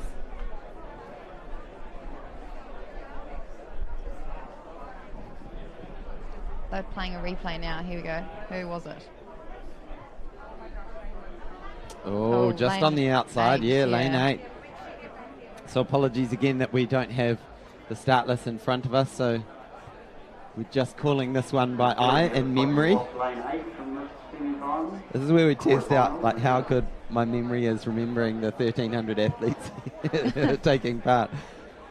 It's not the best of times. I think you can do it. So 1,300 people, right? yeah. Hana-rae from Mount Albert Grammar here, attacking the pole vault. Good speed and good height too. Gets over. She is clear. We'll get a reading of how high the bar is. 310 from our producer. We're starting to get some results Nice. filtered through, which is very helpful. So we don't sound completely Yeah. stupid. Phew. 2 distance runners talking about pole vault. Yeah, it's good. Oh, here you go. Right, so yeah, it was lane 8. Yeah, He's so been unfortunately. removed. Damn. Right, we're clear. Oh, I didn't see a movement there, but this is going to be interesting. It's tricky because they're in that wind. When you're in the hold position, you can see that wind's just coming straight off the ocean there. Who wasn't this time? Oh, yeah, lane 2. Lane 2. Man. I mean, there was a bit of movement to his right, just with the wind. Yeah, Like right. in your peripheral, you're going to see that wind from the that movement from the wind, just blowing clothes around. Is it a red flag? Yeah, for lane, so he's out. So Brutal, 8 have gone brutal. to 6. Your chances are improving by the second. Yeah, so top 3, you know, it's only half the field now. It's one of those, it seems like a brutal rule, but you do, as part of the training for the event, is learning to hold that position, learning to stay calm, stay relaxed, just let the head hang, and then when you hear the Narrow gun, away. really go for it. Right. So nice and strong in the middle, really pulling away is that Ethan Wallace just on the outside of him, Yeah. so number 835. So a reminder, 11.82 is one of the, or 2 of the marks from the previous heat that you want to be hitting. So mid 11s should be your target if you want to. But not top 3, I guess. Yeah.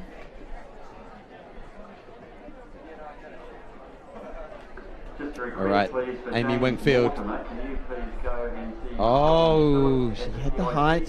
James Mortimer, can you go to the TIC and catch up with John? But just Phillips? having to Thank you. stretch a little bit over.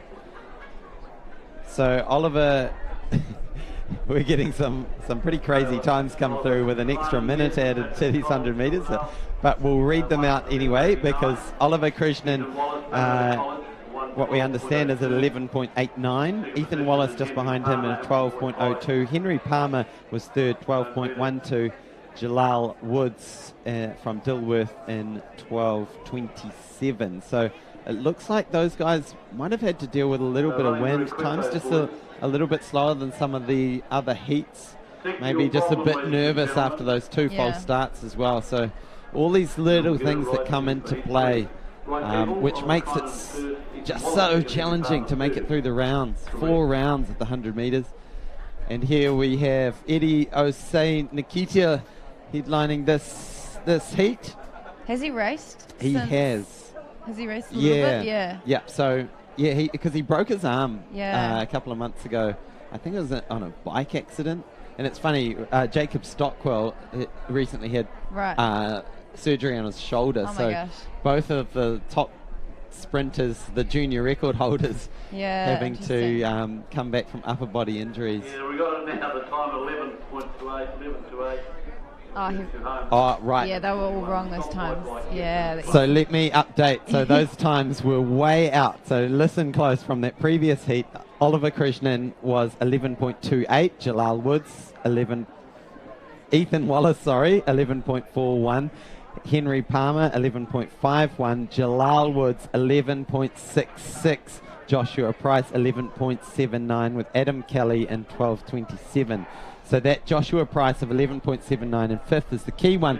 Here we go, heat number 4, with Eddie just really stepping on the gas midway down the home straight, pulling along the guys next to him also. And so this will be interesting to see how this time unfolds, because it's looking like if you want one of those little cues, the 4 that are up for grabs, you're going to need to be under about 11.82. So that was the final of the 4 quarterfinals. 11.19. 11.19 for Eddie. Harley Patel Muxlow with an 11.30. Will Chan 11.42. Max Brebner 11.55. 11.97 for Dylan Powell. Benji Ward 11.99. Isaac Unsworth Coyle 12.08, and Manish Naran in 8th place in 12.51.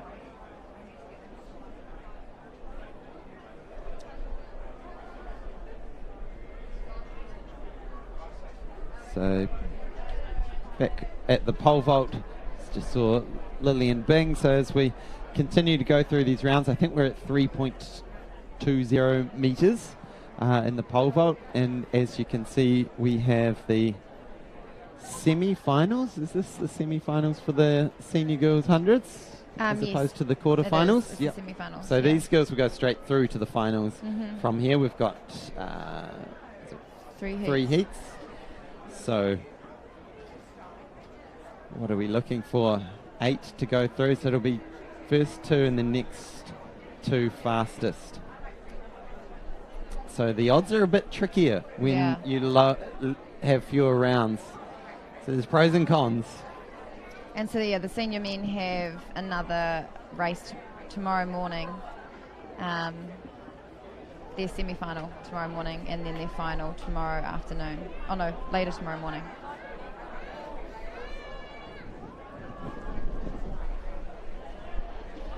Yeah, so semi-finals was 9 a.m. and then the finals will be from 1 p.m. we really kick into it. So if you're in the Bay Area, even over in the Waikato, and you want to come and catch some action, really tomorrow is the massive day. We've got the big finals of the 100s, the 300 hurdles, the 1500s, the 200 finals, the steeples, the 400 finals, the 4x1s, the 4x4s. From 1 o'clock to 5:15 tomorrow, the action will just be thick and fast on the track. So do make sure you come along. We'll also have the high jump final for the senior girls and the discus throw final for the senior boys. So if there's a session to attend, you should just come along to all of them. But tomorrow is the day, one. yeah, the day of finals. First 2, fastest 2.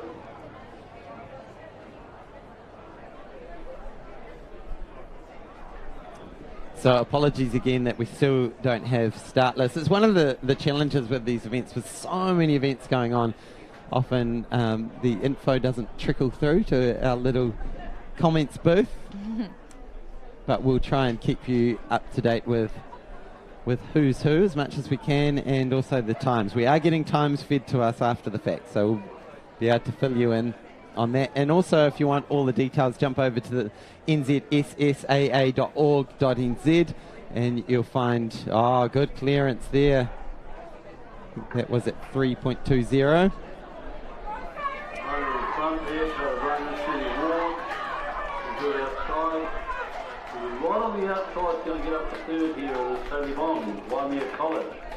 So that's the first heat of the senior girls 100-metre semi-finals. And Haley Bond in third position for the first semi-final for the senior girls 100 metres.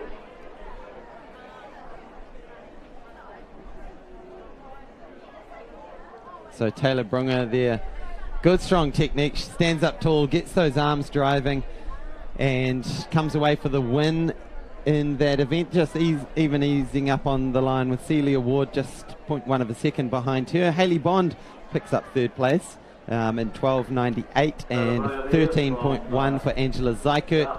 Ashley Farrell 13.13, Selena Gee in 6th 13.15, Beeb Newman in 13.26, and Zoe Keenan 13.53. So close action, less than a second separating that field. Taylor and Celia will move forward to the final, and then Haley Bond and Angela Zykert will need to keep an eye on. So it's looking like just that sort of 13, just under 13 to make the... Yeah, absolutely. So 13.10 is the time that you'll need to beat at least.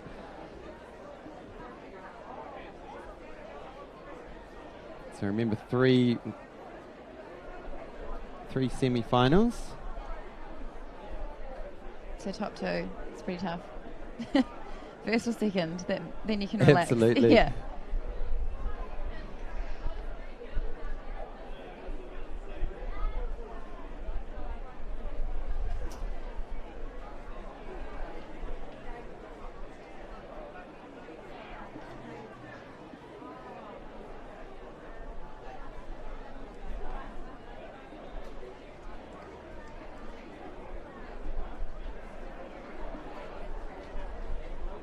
Also, probably a lot of people doing the 100s will be doing the 200s this evening as well, I'd say. Yes. So they'll have a busy couple of days. Yeah, absolutely. There's even some athletes doing the triple, the 1, 2, and 4. There's some doing the 100 hurdles, doubles. Yeah, and then you've got the 4x1s, 4x4s. You get into sprinting because you want to avoid distance running, and then all of a sudden... And you have 4 rounds, You have 4 100s, 3 200s. Yeah, you're running a 3K anyway. Exactly. You just go straight final, and then, it's just one race. Is it easier?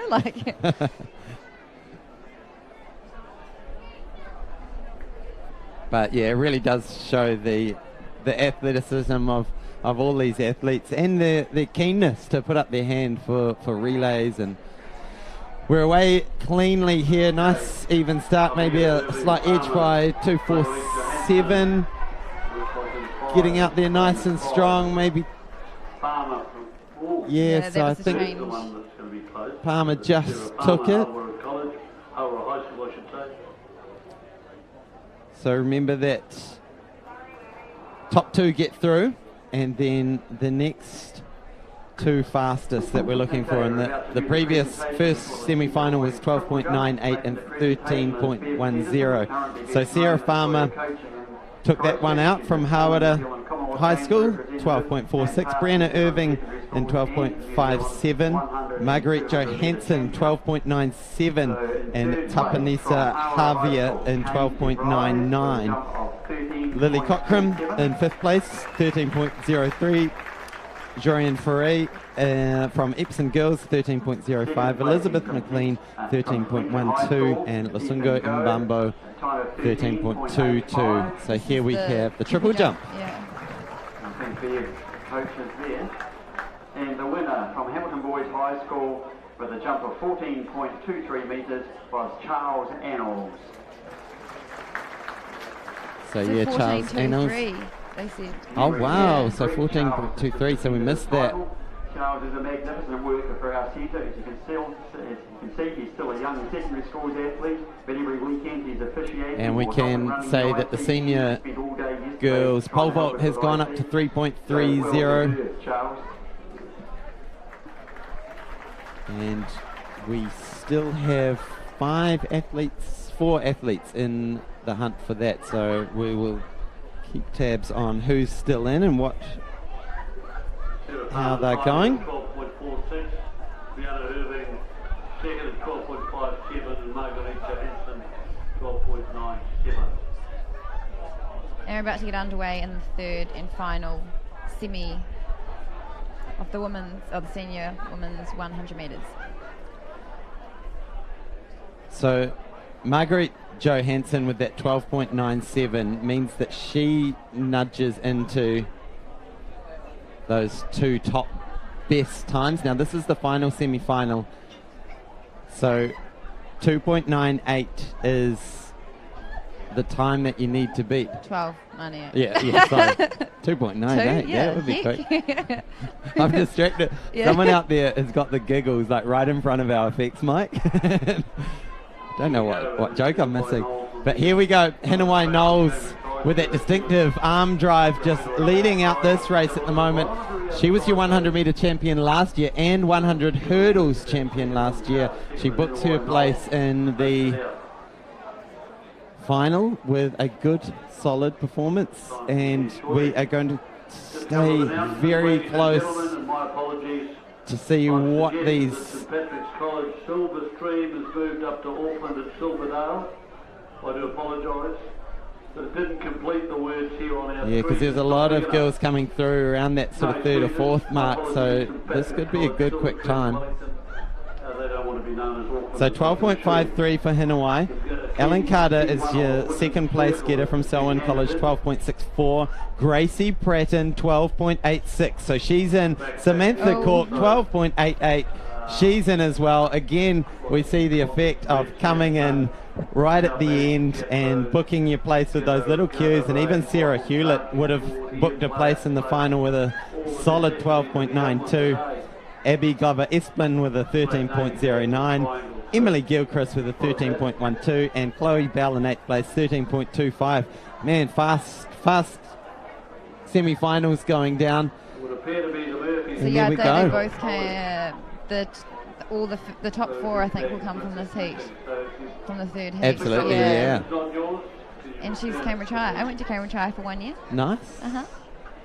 Where were you for the rest of the time? Then I went to St Peter's. Yeah. Yeah, so I was still in Cambridge for both, throughout the whole high school. But yeah, Cambridge High for a year, and then my sister went to St Peter's, so I changed over and finished my high school there. So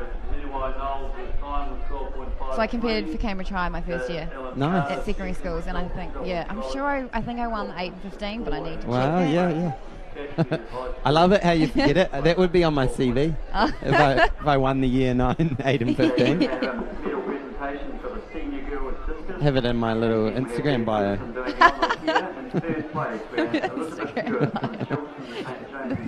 The email.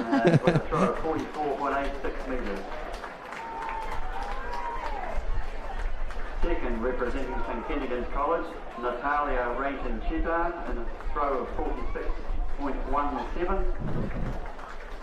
So here we've got the Discus Medalist. That was a great competition. I loved watching those final few rounds of the discus. So good to see the places chopping and changing. Hannah just bailing out of that one.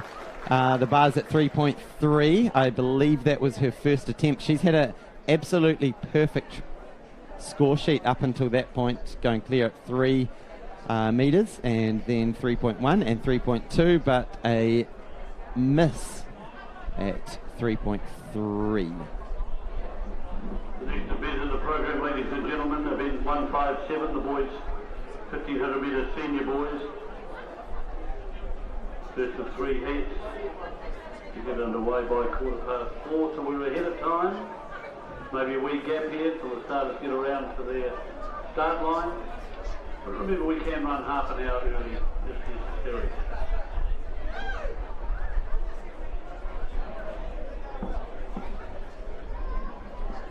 The girls' pole vault is now at 3 metres 30.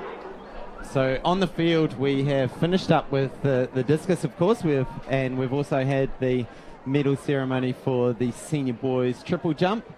So the focus is definitely turning to this pole vault competition where we've got Aria Rhodes. She's had one miss at 3.30. Please be aware, try and be available for medal presentations, please.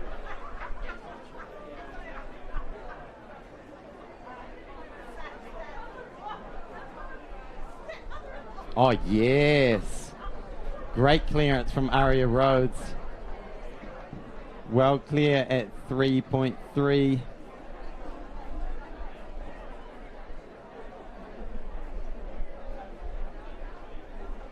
Look at that. She had good 25 centimetres to clear.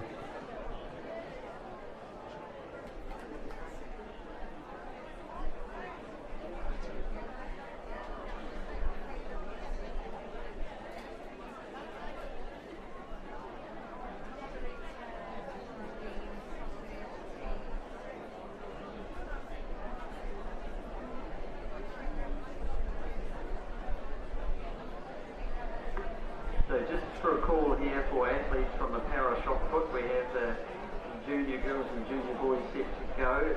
So beautiful warm conditions here now that the sun's come back out, but it seems to be a bit of a theme for this weekend. When the sun's out, the wind's out as well, so that wind has picked up, and it's sort of a headwind / crosswind for these women doing the pole vault. So they'll be wanting to time that run. Just wait for the little gap in the wind. You can see a little wind sock giving a bit of an idea of what's happening. Does come and go, but you certainly get these big gusts that just whip along that back straight. It's the most exposed part of the... She goes up, and oh, was that the wind? You saw a bit of a dust cloud come up. Something threw her off balance a little bit there. No, in fact, it will be the boys. Boys junior F20, and these fellows have to hit a big So hana-rae, I think that's her second miss at 3.3. You're sort of 3K top hook, so it's a big weight. Now, so I can confirm that we've just got 2 senior women left in the competition, and also Lillian Bing, who is the junior, also going. She's clear at 3.3. So Amaya Wingfield is clear at 3.3, and Hannah, I believe, has one more attempt at this height, 3.30. Roger, former Olympian, resident of New Zealand. So yeah, Aria Rhodes currently leads the competition for the senior girls with a perfect score sheet. Clear at 3, clear at 3.1, 3.2 and 3.3. But here is hana-rae. Oh yes, that's a good one. She's over, and she knew it as soon as she got that height. She had so much height, so much room to move, and then great awareness as she got over the bar, and you can see the relief on her face. She's absolutely stoked. Stays alive in the competition. She'll move on to 3.4. So at the moment she's in second place on countback. And now it will go easily to... cleared there as well. Yeah, I'm trying to work out who was in third place. I believe it was Nia Williams. No, Amaya Wingfield, sorry. So that's Lillian Bing.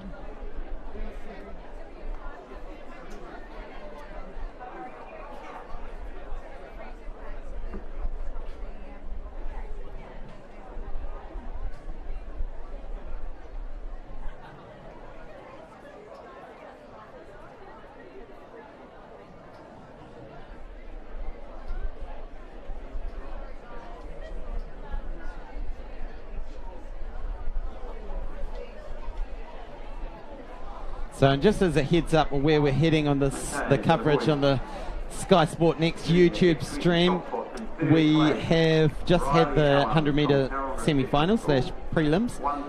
Next up on the track will be at 4 o'clock. The 1500 metres will kick off. Well, it'll be 4:15 is the scheduled time for the senior boys prelims. Of course, the senior girls is moving straight to a final tomorrow.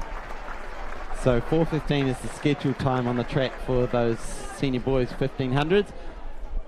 We found today that as long as all the athletes are there, the officials are happy to keep things moving. I love a Little celebration boogie on the podium, and so you should. Big moment. Trained all year long here on the podium. Nice. All teammates, great to see. Here we go, Lillian Bing having to pull out of that one. The bar's at 3.4. I'm pretty sure she's a junior, Yeah. right? So yeah, Yeah. so obviously she'll be winning the junior. Yes. Yeah. Yeah. But competing really well with the seniors, so that's pretty impressive.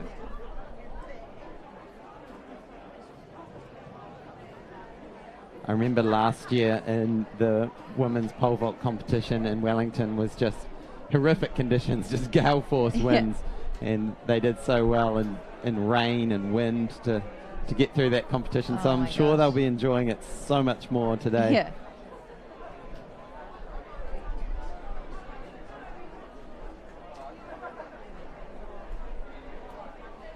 So this is the final field event that we'll be focusing on this afternoon. Reminder, Charles Annals took out the triple jump, and Kaya Tupu South continued her domination of the throws and taking out the discus. That was close. Ooh. Okay, we've got some more medals to present in the para grades, but we're missing a few athletes. So we're looking for There's a little replay. Code. Yeah, she was over, but yeah. Takari Wikatera.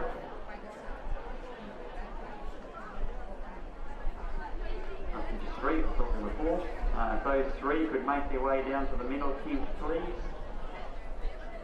All right, hana-rae. From Tikuru. Aji or Eddie? Someone on the comments will be able to correct me. And Takari Wikatera from Tikuru. You three could report to the medal tent, please.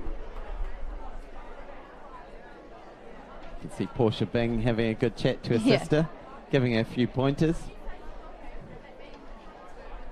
So Portia Bing, obviously a 400-metre hurdler, representing New Zealand at the World Champs last year, but before that was a very well-performed heptathlete. But of course, in the heptathlon, you don't do the pole vault. So her younger sister deciding this is my chance to get a family PB on the board and not constantly live in my sister's shadow. Carve out a bit of territory for myself, and she's performing really well in the pole vault with that great crew of pole vaulters up in Auckland on the North Shore.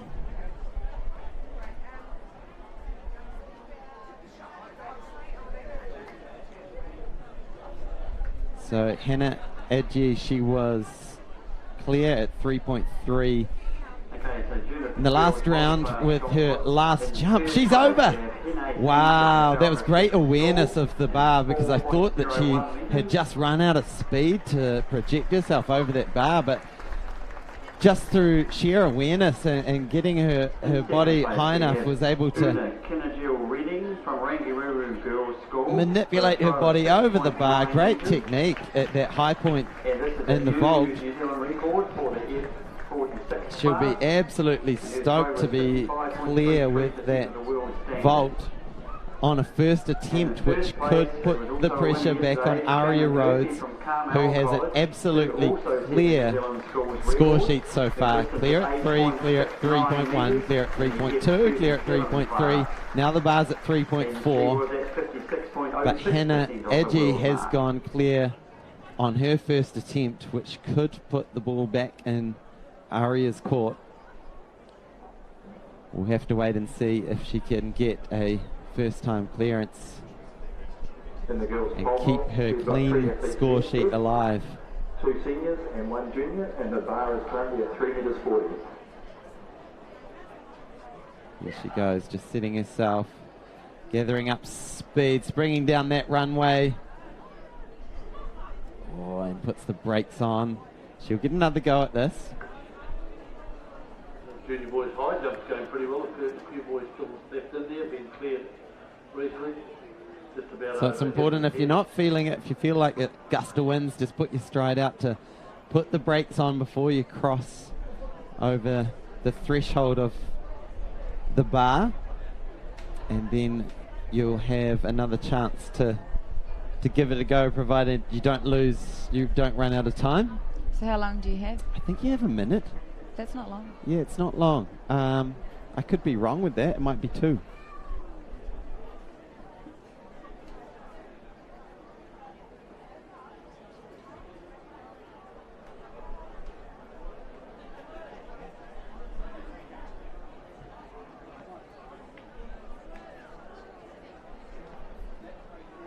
All right, here we go.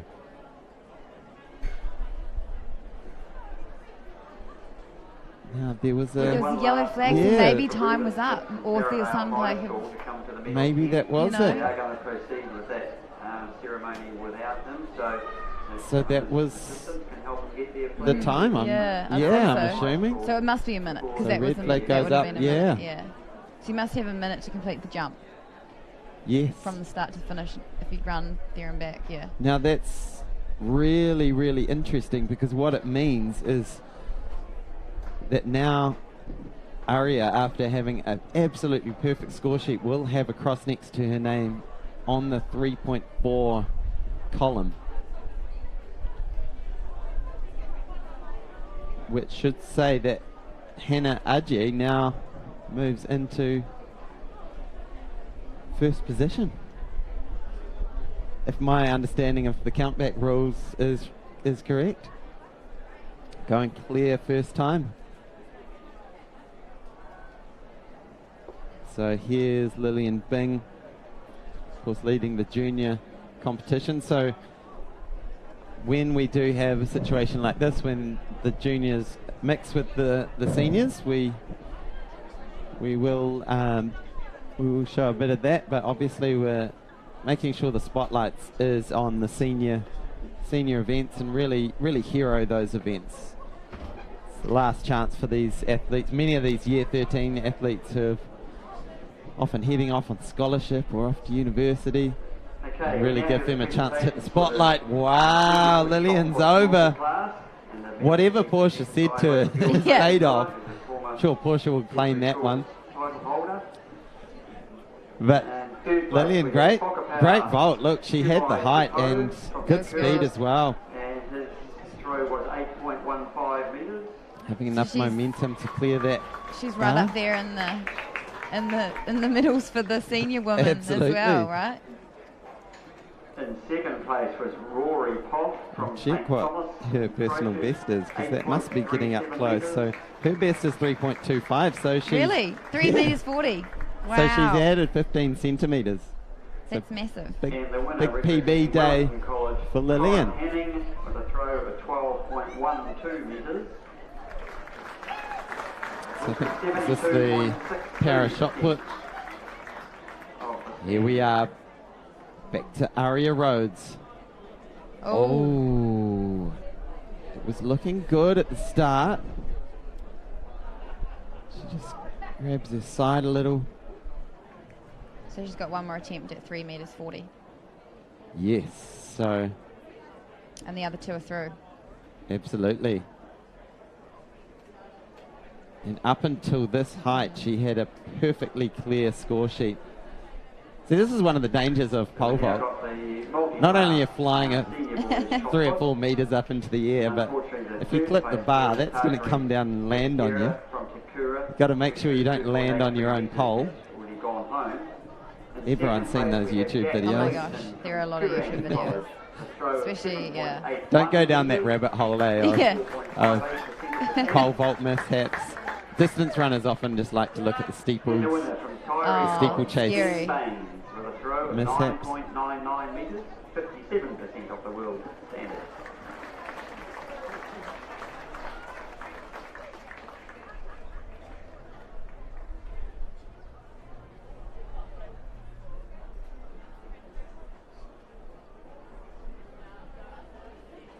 So nice conditions here in Tauranga.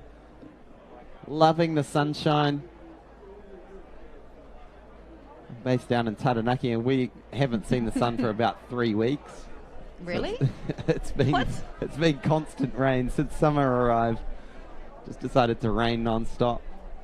So it's good to come to the sunny Bay of Plenty. And great to just cap off the year with a weekend of epic athletics, beautiful conditions. And this is a big one for Aria Rhodes. Can she compose herself? Her final attempt at 3.4 meters. Has she got it in her? Goes up. Good. Oh, she's good. over. Wow. We saw this in the senior boys as well earlier this morning. Just that ability to calm down the nerves. This is possibly the biggest competition of your life so far. And to be able to just settle those nerves, go through all the motions of what you need to do. And look at that. Totally inverted. Pushes up over the bar. Claps on the way down. She knew she had it. What a jump. There was a lot left. What a as well. moment. Aria Rhodes moves through to the next round. This is getting exciting.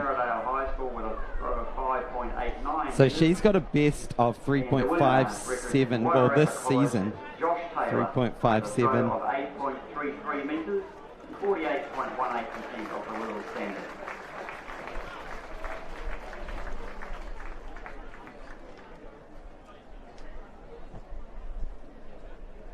Yeah, so Camille's just pointing out she's got a best on a seed mark of 3.70 metres. So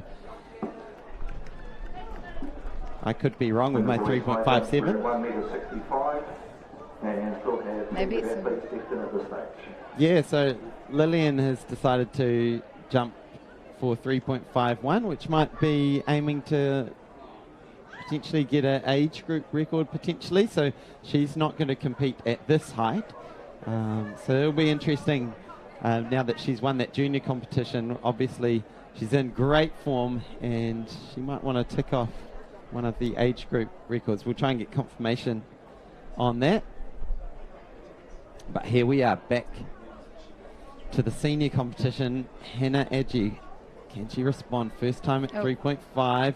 We'll have another go at that. A minute. So now, Yeah. So yeah.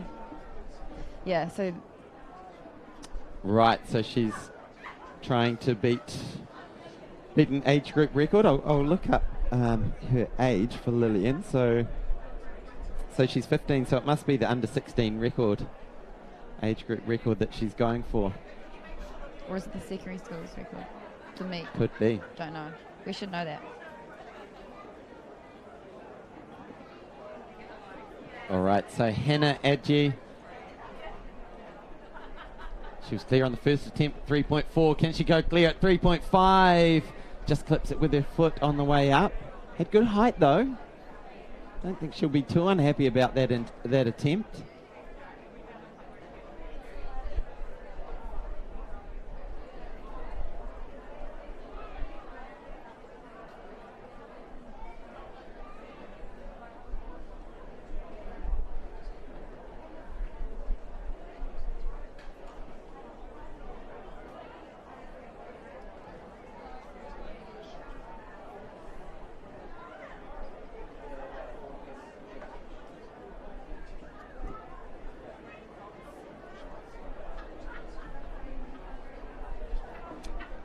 So Camille's just done some great research. She's found the record for the junior girls record in the pole vault, which is held by Aria Rhodes from 3 years ago of 3.50. So that explains what's going on right now in terms of what Lillian's trying to do. And here we go, Aria Rhodes. She was clear on her third attempt at 3.4, that fantastic jump to keep this competition alive. 2 women left in the senior girls final, those 2 on screen right there. Hannah just prepping her pole for the next round, make sure she's got enough of that sticky tarry stuff. One of the things when you do pole vault, come home with all this black stuff all over your hands. Sounds a bit messy for my liking. Risking life and limb, throwing yourself up into the sky, and you come home with black stuff on your hands. All right, Here we are. Aria Rhodes coming in with that good attack to the runway. It just knocks it off with her feet. So it remains these two with a first attempt miss. But we unofficially want to say that hana-rae is in the lead, having gone clear first time at 3.4, as opposed to Aria Rhodes, 2 misses and then a third time clearance.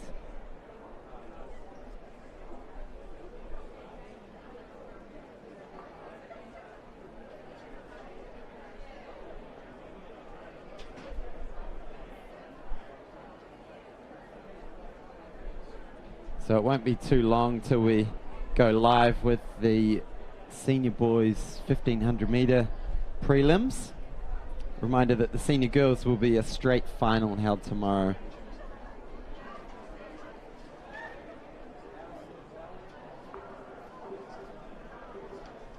Just an update on the medals presentation. If you weren't able to be there for them, you can pick your medals up at the TIC. See the back of the stadium. Oh wow, did we just see Hannah go clear at 3.4 metres? I think we did. Go by the finish line. Oh, at 3.5, sorry. Yes, so second time clearance for hana-rae. Further announcement, the Black Navy bag. Beautiful vault. Good awareness again in the air.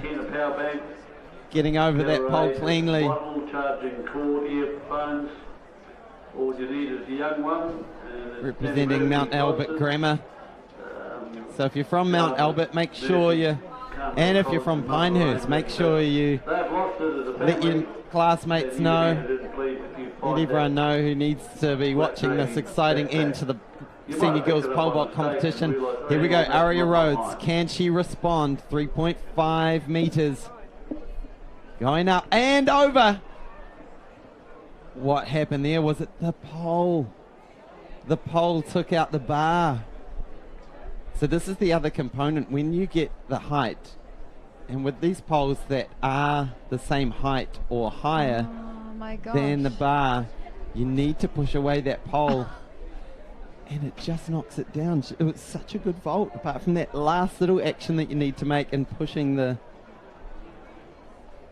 pole. Often you need to do it just for safety concerns, so you don't land on the pole on the way down.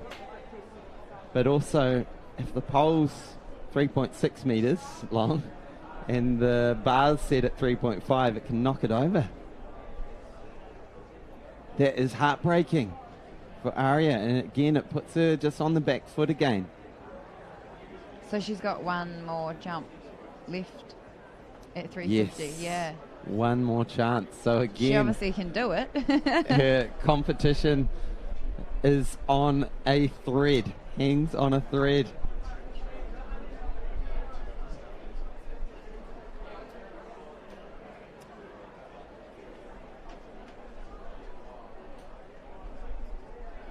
So very soon we're going to cross live to the first of the heats of the senior boys 1500 metres. So let me go through the start list. We have Ronan Codyer of McLean's, Josh Gill, Nelson, Callum Hockey of Rangatoto, Samuel Stitchberry of Palmerston North, Oliver Marshall of Napier Boys, Zach Taylor of Te Aho o Te Kura, William Bourne of Tauranga Boys, Thomas Barry of St. Peter's, Luca Borkowski of Christchurch, Mac Rowe of New Plymouth, Ben Rusco of Westlake Boys, Luke Clements of Mount Albert Grammar, Ethan Smollett of St. Bede's, Angus Munro of Glendowie, Nathan Sands of Mount Roskill, Jack Julian of Wellington College, and they're away.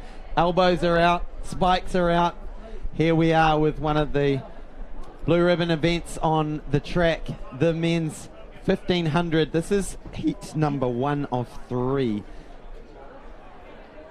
And that was the first sign that my voice is breaking up for the weekend.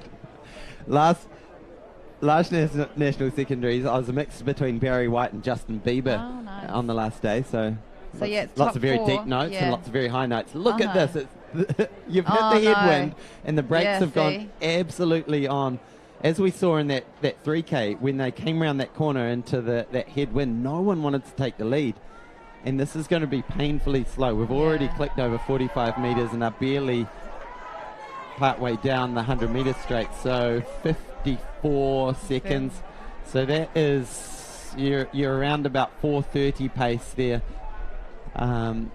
which is well within most of these boys' ranges. Yeah, so it's first 4 in each heat plus the next 4 fastest times. Yeah, so going through in 1:12 for 400 metres, so that's 4:30. So it's going to be interesting with all the 1500 metres, just how the tactics play a part, because you might be leading now or up on a shoulder, which might be okay, but as soon as you come around this corner, you feel the teeth of that westerly just like absolutely exposed to the wind, funnels down next to the grandstand. You can see the hair blowing, the singlets just getting stuck to their chests, having to lean into that wind.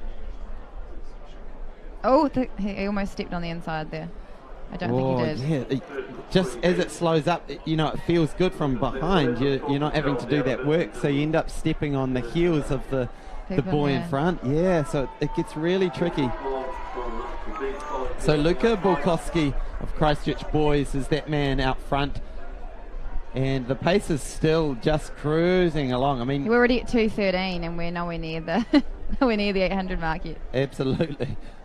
So it's going to be interesting. Those runners who don't fancy themselves as the strong kickers, whether they are going to need to go very soon. So 2:26, so it's slowed up even more. Yeah, look, they're running in lane 3, on the outside of lane 3 now. So macro. It's going to pick up soon, but when? Yeah. So We've also got Oliver Marshall in the blue there, running very wide. Starting to pick up now, 600 metres to go. So this is when coaches, parents get very nervous looking at their son, their athlete just sitting on the inside saying, get out of trouble, get out of trouble. Because when that bell goes, it sends a signal to the brain to start sprinting, and there will be elbows and feet and flying. Everyone's there still. Yeah, look at Matt Crowe. He's running in lane 3. He ran in the 3,000 prelims earlier today. And go. No. And now sprint. So it's turned into a 400 metre race, 3:18 on the clock, and already it's really stringing out. So 3:18 on the clock, that's the interesting one to note down, and just see how we go for the speed of this final 400, really kicking into gear. So Zach Taylor leading out from Te Kura, looking nice and strong. He's really opened up a good, solid lead and really strung out this field. It's amazing just how tactical this is. Top 4, remember, go through. Next 4 fastest times, they won't be coming from this race, so you need to be top 4 here to progress. So Zach Taylor at the moment leads. And it's going to be right to the line. Yeah, it's going to be very close. Ethan Smollett is going to be safe. And I think just missing out Thomas Berry in a time of about 4:19. So that's the one we need to keep an eye on, 4:19. Now that gives you an idea. 5th place came through in 4:19. So is it pretty much a 60 or faster, right? So you needed to run under 60 seconds to guarantee yourself a spot.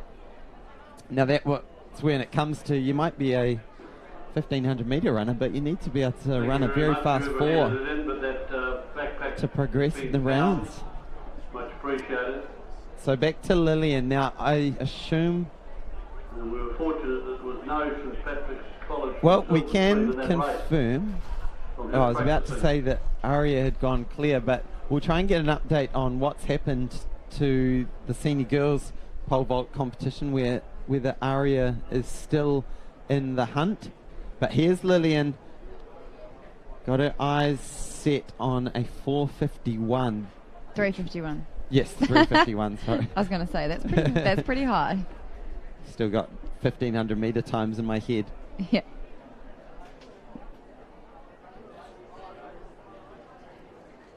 As we see heat 2 getting ready to roll.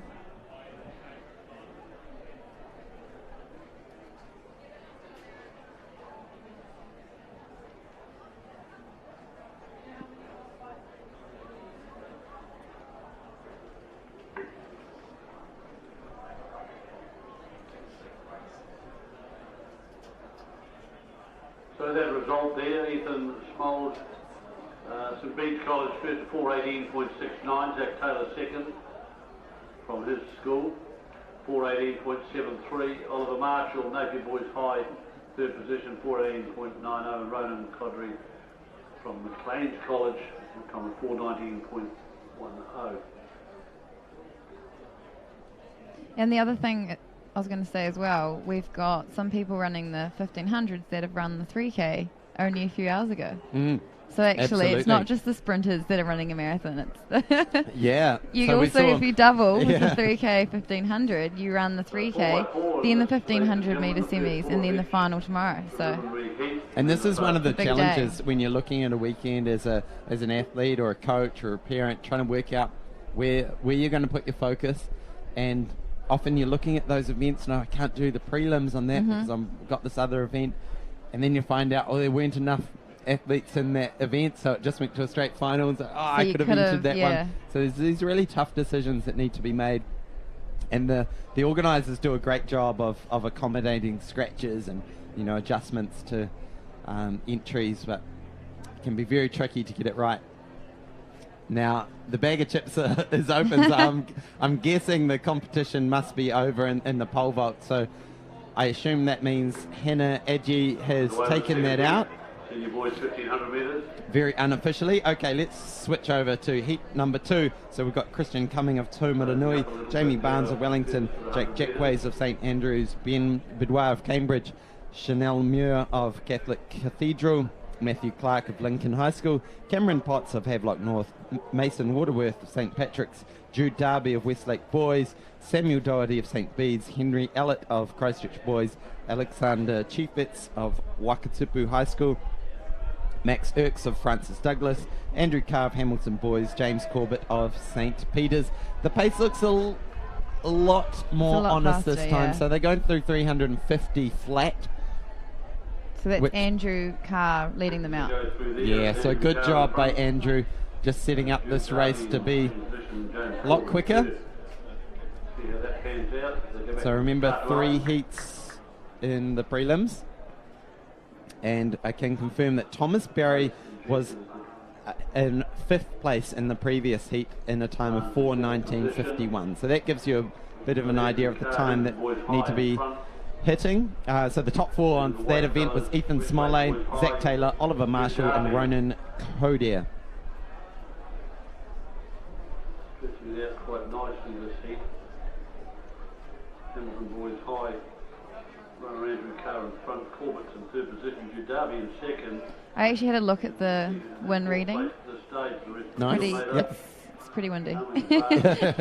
Yeah. You got some numbers? It says 21 miles per hour. So do we have that conversion? Okay. That's pretty windy. 35-ish k's an hour? Yeah. Yeah, so that's blowing. Which explains the slowing down and letting someone else take the lead, I think. So Andrew Carr's had to do all the work up the front, leading out this pack. But they'll see they're coming around to the 800 now. So yeah, 216. As opposed to 226, I think, with the previous one, which kicked down with a 59/60 second last lap. But things are bunching up. Guys are getting ready to move. There's still a lot of people in this front pack. Yeah, we can see James Corbett up the front there. Andrew Carr's still up there from Hamilton Boys. Chanel Muir, Catholic Cathedral, just coming up onto the shoulder of James Corbett. So it is James Corbett leading out this pack, stringing it out nicely actually. He's done a good job of this tricky third lap. It's always hard, this lap in a 1500. And here we go through at the bell at 3:06. Slight change of lead with Chanel Muir just coming round to take the bell. There is about 8 athletes really in the hunt for one of those 4 auto qualifiers, but it's been led out well by our Hamilton Boys athlete Andrew Carr, who got this race going well at the start. Going wide is Look at that. Jamie Barnes having to go very wide as we come down to 200 to go. This is where it really kicks in. Jude Darby's looking strong on the outside from Westlake boys, and it's all elbows. Guys wanting to stay in the hunt, but the guy in front of him slowing down because he's hitting the wind. And this is where we come round to the home straight. Oh, wow, getting really close. So Jude Darby is leading out this pack. The four are just separating themselves from the others, but the others in 5th and 6th shouldn't slow up. Neither should the others in 3rd and 4th. Look at that right at the very end. close. Great finish there from Ben Bidouin. And I think he might have picked up one of those Almost stragglers. might have got 4th. Yeah, it's classic coach moment where I know. never ease up at the finish. Right to the line. I'd say some of these, I think most of these guys, at least at this stage, are going through to the final because it's a lot faster than that first heat. So remember the next top 4 finishes. Look at this finish from Ben Bidouin. I know. I think he got 4th, did he? Or he definitely got 4th. Yeah. Yeah. Wow. So just that. Yeah. So he did the 3K. Yeah. Yeah. He was 3rd in the 3K. A couple hours ago. Pretty impressive to come back and still have the legs to run a whole 1500. Yeah, I mean, we didn't even mention Ben right throughout the event, and so it really shows that he stayed out of the wind, coming back after his 3rd place. So confirmation coming through at the time. So Jude Darby was in 4:09.08. Jamie Barnes 4:09.30, Chanel Muir 4:09.42, so very close between those 3, and we believe Ben Bidouin of Cambridge was in the 4th place, 4th auto qualifier. Here's Lillian going for that 3:51. Oh, she does it. There it is. Massive PB. It's PB City for Lillian, and she has a junior championship record. That's the way to have a great weekend. Fantastic. We are straight into heat number 3 of 3 in the senior boys 1500. We have Flynn Register of Rathkill, Alex Brackenberry of St. Peter's, Charlie Hazlitt Cashmere, Luke Mitchell of Middleton Grange, Oliver McCormack of Nelson College, George Bates of King's High School, Yako Torhaya of Auckland Grammar, Luke Grover of Wellington College, Joseph Morgan, Hamilton Boys, Carson Vesti of Havelock North, Michael Padrett of Rangatoto, Zane Powell of King's College, back again after the 3K, Thomas Hercules of Wanganui, Blair Gowan of Wanganui, and Samuel Berry of Westlake Boys. Let's see what they go through. 50 seconds high, probably 51 low at the 300 metres, so that's comparable to heat number 2, which ran 4:09, remember. The 2nd place in the maroon colours. Yeah, I mean, it's definitely moving. Pace is definitely on, so about 66 through the 400, so if anything it's picking up as they get that helpful little tailwind on the bottom curve there. So Zane Powell back after his victory in the 3,000 metres, doubling after his victory last year in that same event. I think he got silver in the 1500 from last year. I'll just double check that one for you.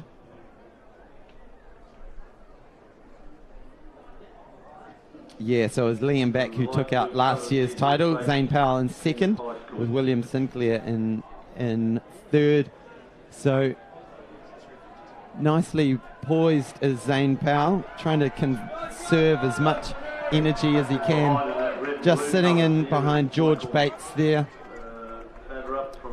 from King's High School, and then Zane Powell from King's College. Don't know if there's any relation there. Probably not. All right, let's see what they go through in 800, 216. So that's the carbon copy, yeah. Same as the 2nd heat, so it'll be interesting. So we got King's High School, King's College 1st and 2nd. And yeah, I mean, I bet they're going to want to probably pick it up, because I bet there's a whole pack here, right here. They're going to want the 4.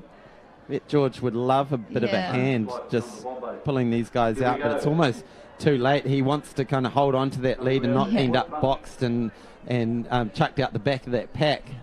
So here he goes into that headwind again. You can see how much harder the guys at the front are working. You look at the guys at the back, they're just chilling. Yeah. But right at the front, poor old George Bates is battling, and now that headwind becomes more of a tailwind as they come and get the shelter from the grandstand. So Zane Powell in the purple of King's College just sitting up on the shoulder, but going wide. Our Westlake boys runners, that's Samuel Berry going wide, and he'll take the lead as we enter the bell lap. This is where it gets interesting. We've got 9 boys all lining up, hoping that they can kick their way into a final in this 2020 New Zealand Track and Field Champs with the 1500 metres. Going wide out on the outside is Joseph Morgan, trying to get into... Yeah, he's in top 3 now. Yeah, that was a good move. Made up a lot of ground. Had to do a lot of work. Made the most of that little tailwind. And Zane Powell moves to the front now. Still got so much juice in his legs after an amazing 3,000 metres just a few hours ago. Yeah. But it's these top 4 that are separating themselves from the pack, so I bet they're happy to see themselves just pulling away a little. Charlie Hazlitt, can he hold on to run a good time? Yeah, so Joe won the junior at 1500 last year, and now he's first year senior. Nice. Yeah, so he just came first or second in that heat. So we'll keep an eye on time. So the 4th fastest time that we have at the moment is 4:14. And the fastest next 4 times, if that makes sense, is 4:09. So that's the sort of window that we're looking at.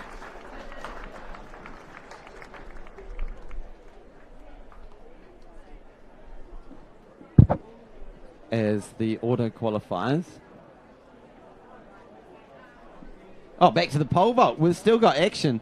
We called it off too early, so obviously they switched over to Lillian to see her record attempt, which she succeeded in. And we have just hana-rae left in the competition, I believe, going for a 3.6. So second attempt at 3.6 that was. And we can confirm that Aria is still in the competition as well. Great news. So here she is. So she obviously went clear on her 3rd attempt at 3.5.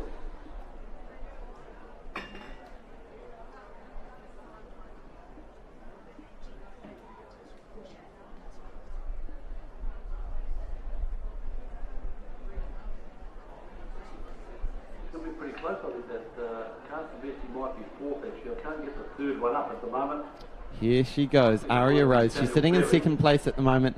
She's had amazing clearances last 2 heights, getting the 3rd attempt over at those heights. She kind of knows what she missed there. Gets a nod of agreement from her coach.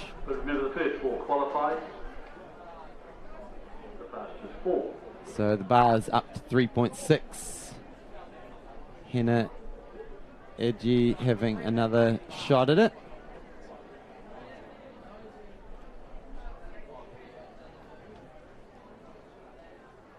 So next up on the track at 4:40 will be the senior girls 400 metre semis. So two heats of those. All right, here we go. We've got some results coming through from that final 1500 metre heat. So Joseph Morgan took it out 4:09, and we've just had the screen change on us. So hopefully we'll be able to go back to that and get the update. So I can tell you that in 9th place, Alex Brackenberry in 4:18, George Bates 4:22 in 10th. 11th place was Flynn Register in 4:29. Luke Grover, I want to say, was 12th in 4:32, and then Thomas Hercules of Whanganui in 13th. Here we go. Back to Hannah. No, not this time. Second miss. Down there on the road end. If you just stand back on the rail on the outside, please. You can come back to the seat once the 400s are over. It's the same down at the start finish line, turning for home. Those people on the outside just so nice warm sunshine here and over the back. For the pole vaulters, but the wind is the main factor that they're dealing with. It's not gale force or anything, but it comes and goes, and there's gusts that can definitely put you off your game. Page Cromartie, Wanganui Girls College in lane 1, Sophie Gill in lane 2 from Villa Maria College, Isabel Allen, St Cuthbert's College, Mia Powell, Linfield College, Holly Rule, hana-rae Girls, Pippa Plummer, Kristen School, Christy So Solomon, Aria second Rhodes. half, Lucy Elliott in the first semis for the Here we go. girls 400 Semi-finals Tony for Hodgkinson the 400s. holds the And record from Golden Bay back in 1989, the time of 54.9. Aria will have another go at that. We saw it earlier when she was going for 3.5. Got timed out just as she was running down the runway for her first attempt. So I'm sure she's well aware of the time restraints.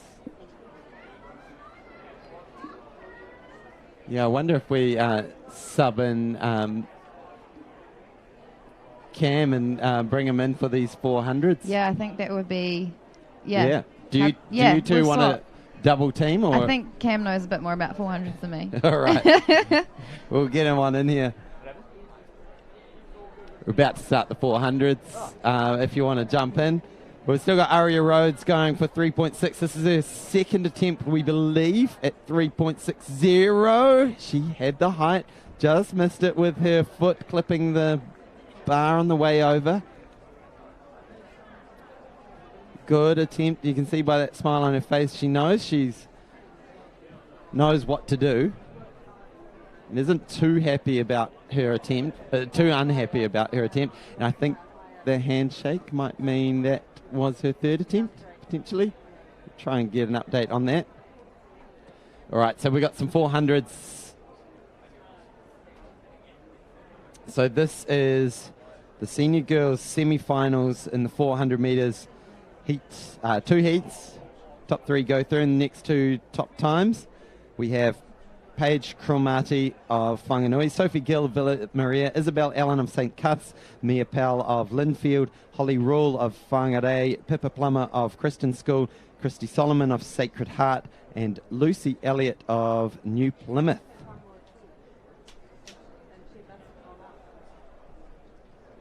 So just confirming the top 4 from that 1500 heat. Jude Darby, Jamie Barnes, it was Joseph Morgan, Zane Powell, Samuel Berry, Carson Vesti, Charlie Hazlitt came in 5th with a 411, Michael Padrett in 6th in a 412, Luke Mitchell in a 412.47 was in 7th place. In 8th place, Yako Torhaya in 416. So I'm thinking that Carson Vesti, Charlie Hazlitt will progress, and we'll have to just keep an eye on those little cues, see how they are handed out. But welcome to the booth, Cameron French. Howdy, good to be back. Good to have you here.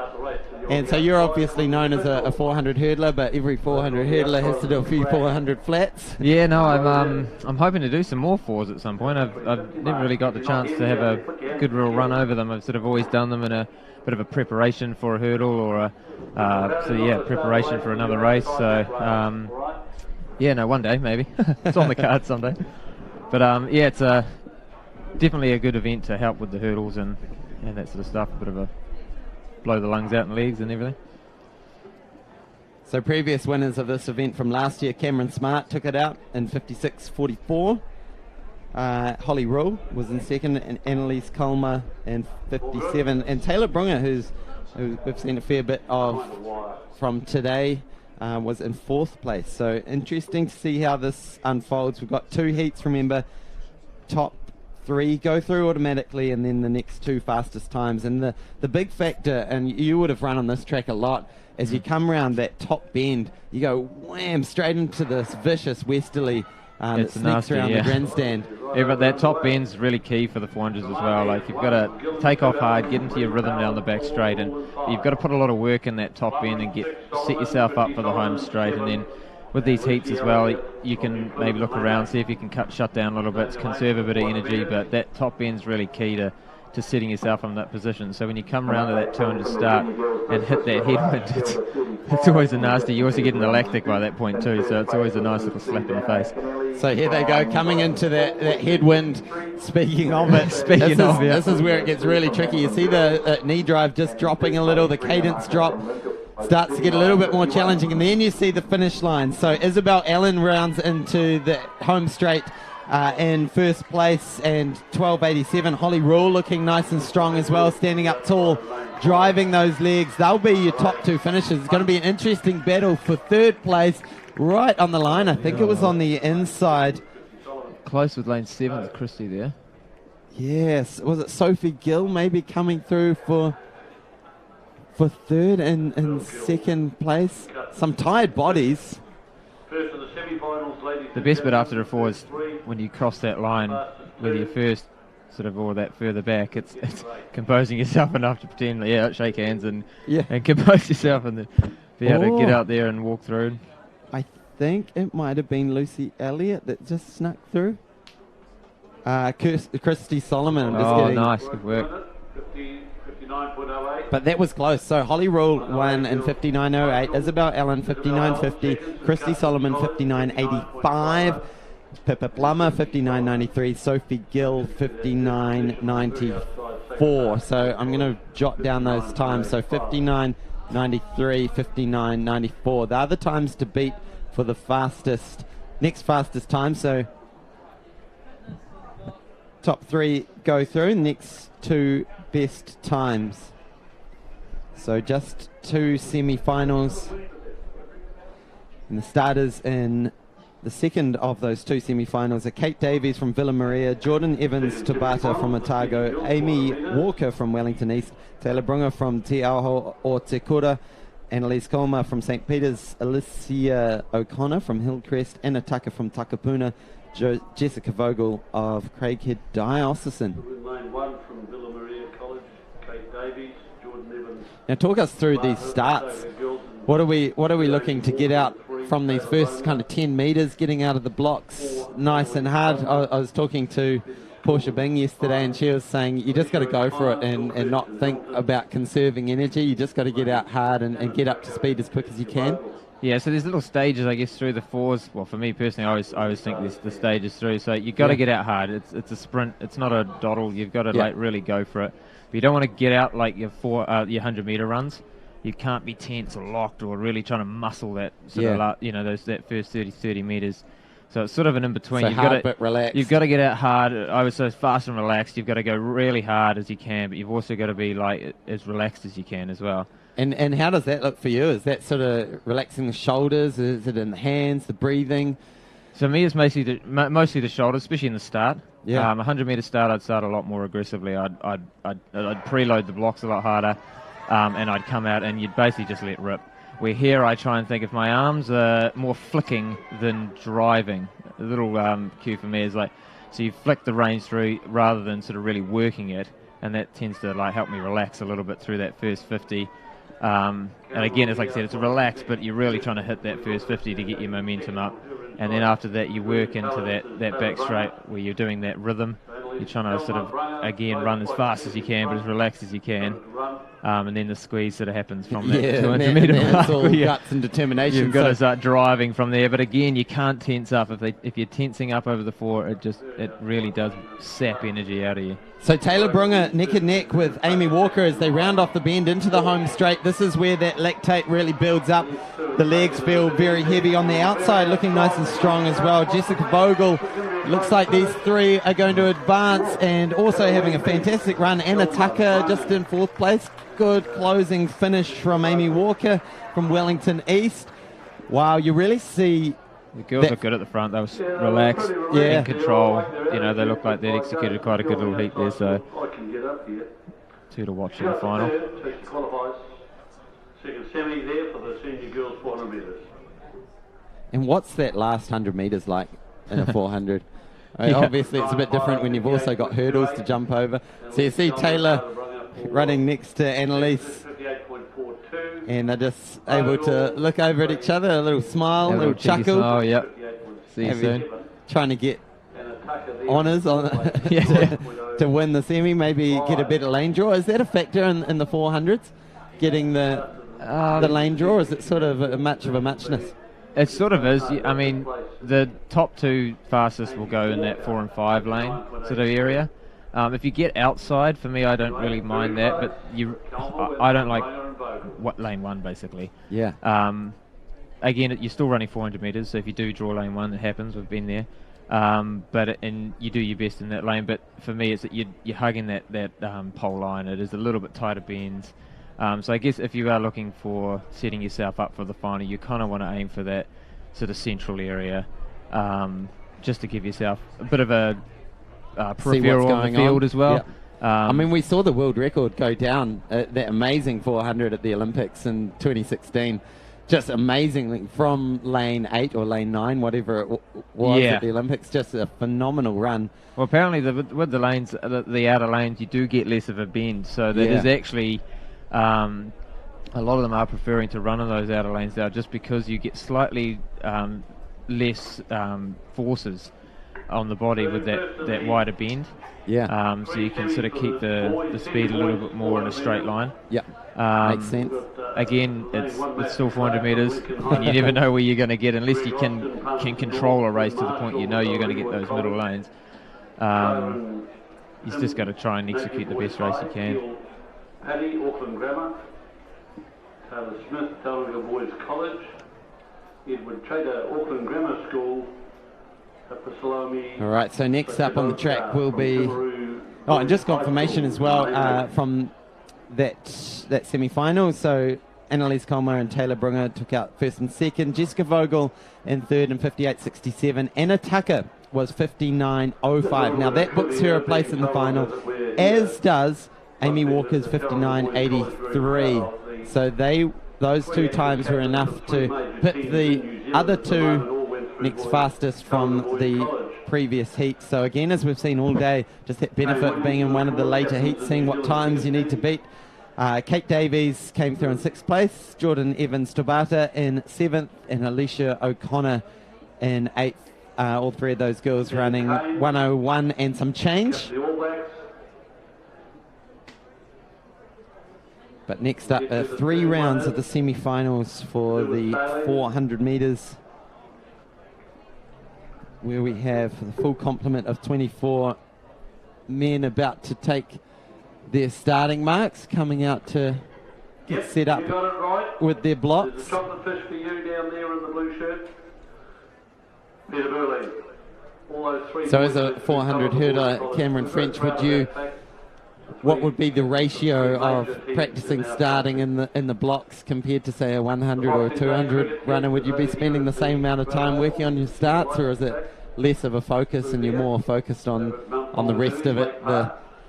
For the hurdles, I wouldn't necessarily work the blocks as such, unless it was an area that I needed to work on. Starting's always been reasonably okay for me, pretty good, so it's never been an issue using the blocks or anything like that. But we do a lot of setup runs, so obviously working into that first hurdle, working into the first 2 hurdles, that's always something I'll do before a hurdle session, is just to drill that sort of every part of the race. So you're sort of making sure you're coming off those blocks again, sighting that first hurdle and setting, because that again sets up the race, same as the 4 flat. You're setting up your momentum for the rest of the run, so definitely trying to work the efficiency and the speed into that too. Yeah, and if no one's ever seen a 400 hurdles event live, it's one of those fantastic events where you see some guys running along or girls running along at blistering fast pace, and then they're like, well, they're jumping stuff as well. It's just this amazing combo of athleticism, speed, endurance, a little bit of insanity maybe to choose choose the event. There's often this debate of what's the hardest event, 400 hurdles, steeples, or 800. They're probably the 3 that get thrown out there as the hardest. But I would say the 400 hurdles. Being biased, I'd say the hurdles, but yeah, there's a lot going on, and like you said, watching it live as well, even on the TV, I find it really difficult to watch. Not in the terms of it's amazing to watch, but in terms of the fact if you're trying to watch one person, there's so much going on all the time, and it's not necessarily the person, because of the stagger as well. It's really hard to see what's actually playing out until you sort of get round to that 8th hurdle, because it's definitely a 400-metre race, and coming off that 8th hurdle, and that's when you really start to see where people is. So some people start a little bit slower, a little bit more conservatively. Others sort of blast out a lot harder and then tend to hold on. So yeah, there's always a lot going on, and like you said, you're running and hurdling and people clipping, and Talk us through like before and after that last hurdle, because that must be, you're just looking at that last hurdle thinking it's Mount Everest. You got to get over it with dead legs. Yeah, for me the hardest part is the second bend, because you're coming off running 200 metres, and I go through hurdle 5 and roughly 21.4, 21.3 is what I usually aim to go through. So that's just off 200, so it's probably that mid-range to 21s or something like that for 200. So you're looking at coming through. Sorry, it's probably a bit slower than that. But anyway, coming into hurdle 5, it's when you start getting a little bit of sting in your legs. Yep. You're having to really set yourself up, and it all starts to collide at sort of hurdle 7. So the lactic acid starts kicking in. You really have to like maintain that sort of that flow and speed into hurdle 8. And once you get to hurdle 8, you kind of get that sort of get-home-itis. You can sort of see the finish. Right. So the 8th and 10th hurdle are hard because you're starting to scream your legs with lactic and really fatigue. But the key for them is just basically being smooth. If you sit up or twist or lose a little bit of momentum there, something that you might slightly get away with at hurdle 2 or 3, you won't get away, and you'll blast the momentum out completely, and that could be a big chunk of time there. Yeah, we often see athletes having to chop that stride over that last hurdle, maybe just to make sure that they clear it, sacrificing a little bit of speed for making sure it's clean. Yeah, so that's something you want to avoid. Yeah. Especially with the hurdles. You want to be able to just flow through your pattern there, and any decision that you're going to make. So if you feel like you're a little bit close to the hurdle before, you want to really come off the hurdle and spin your legs. If you're a little bit far from hurdle 9, then you've got to really work off 9, because you know if you're far from 9, you're going to be further from 10. Yeah. So you've got to make the decisions early. You've got to be really decisive, because if you're making decisions into the hurdle, that's where those stutters and those sit-ups and those little things that will really kill your momentum, which will at that point of the race really affect your time as well. Awesome. The plus sides of 400 hurdles is it gives you a really cool variety of stuff to train. You're not just training to be a gutsy 400-meter runner with good speed endurance. You're also training that athleticism and that coordination of managing the hurdles, that sort of the analytical maths stuff of knowing like how many steps you take between each hurdle and knowing exactly, like you say, if you're coming up a bit short, working out what you need to do in that next cycle. So it's in that sense, like I've heard Portia say she kind of enjoys the 400 hurdles more than the 400 flat because it's interesting. Yes. There's stuff to think about. For 400 metres, my goal would basically be to run as fast as relaxed as I can, but also turn my head off. Yeah. So I'm basically just trying to go. I use the thing for myself, like trying to go to sleep. Yeah. Basically. So again, you take off from the box and you're trying to run as hard as you can. And then, especially down the back straight, I'll always try and like sort of slightly close my eyes, or try and almost pretend like I'm in another place, in another zone. You just completely zone out of where you are, and you have your cues where you hit from 200 again, and then it's starting to hurt, and you're trying to switch off again. Then you're coming down the home straight, and again you're trying to switch off the whole time. Where the hurdles is a completely different game. It's almost the opposite. You need to be as relaxed as you can, but you need to be really like reactive, and like you said, you need to be predicting things, and you need to be really aware of what's going on. So it is a very different feeling, racing the two different events. So your New Zealand record's 49.33. Any idea what you went through sort of 200 in? I don't know 200. I know my splits to hurdle. I think my splits to hurdle 5 were 21.4. Wow. And I did. It would have been 34 something to hurdle 8. I couldn't tell you off the top of my head. I'm trying to remember. I mean, that's quick. That's sort of the time that at national secondaries will win you the 400 flat, or get you close, get you certainly into the top 3 or 4. So pretty amazing. What's your best for the 400 flat? I've run 46.2. Yeah. That year I ran two 400s that year. I opened with 46.4 and then ran 46.2. that was again talking about the execution of the race and stuff like that. I was a bit disappointed with the execution of that. I was in lane 2 with no one outside me and the rest of the guys outside me from there. And I got a little bit distracted on that, I guess, and I took off a little bit too hard, and I remember running down at about 150 into the race, glancing across it at the stagger of lane 5, going, "Oh bugger, I've gone really fast here." So I paid for it in the last 50 to go, but yeah. And so obviously this summer you're back in New Zealand. Are we going to see you on the track? And at Nationals, is that the plan this year, a full season, or? Yeah, definitely. So I'm doing a little hit out next weekend, next Friday at the 9 to 5s. Yep. Just to put a bit of stake in the ground and see where we're at. On the 4 hurdles? Yeah, on the 4 hurdles there. So just finished a block of training, so it's sort of a good chance. We usually sort of deload and then sort of look to do a couple of sort of testing and stuff. So I thought I'd have a hit out for the year and go from there, and then then into the season at in January and racing through to March. Yeah. And have you got much company this year? Michael Cochrane, is he around? I'm not sure what Mike's up to. We had a bit of a chat after COVID and stuff like that coming home. So, but I'm not sure on his plans. I think he's sort of doing a bit of study and training. So, it's going to be interesting. I'm not sure who's around. I've been away a little bit, and so I was.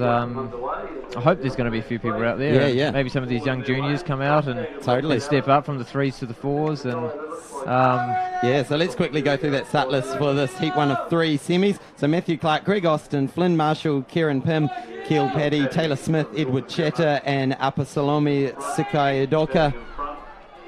So it looks like Flynn Marshall is running well with Keel Paddy just next to him, coming through to take one of those. Close to second and third, but yes, those 3 will be comfortable in. So Kieran Pym, I think, just got pipped out of that second place position. Now, I'd love to bring in Portia Bing back into the comments booth. Perfect timing, Portia, because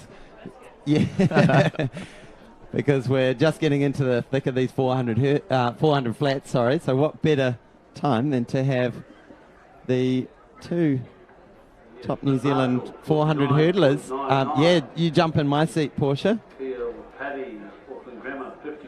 Now I've got some start lists on my computer that you can feel free to follow through. I'll give those to Cam.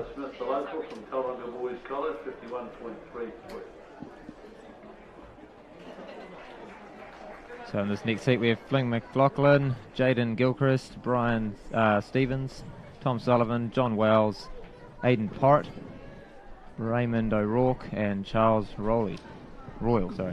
All right, it's great to be back. I actually did just pop in to get a chocolate biscuit. I did not expect to be sitting back here. I was actually enjoying being out on the field a little bit. But I think that's the second time they got that, because I was scoffing one too when they handed me the mic. So yeah, nice. Tim Chance. I told you I meant to have one, and I did. So yeah, benefit of here. Now that 400 race that we just saw, I just want to point out Akil there, the Auckland Grammar runner. He just pulled through in the second as well. So I did point out for second place. I did point out yesterday that this is his first national championships, and I was just having a chat to his coach before, and this is only about his 5th race.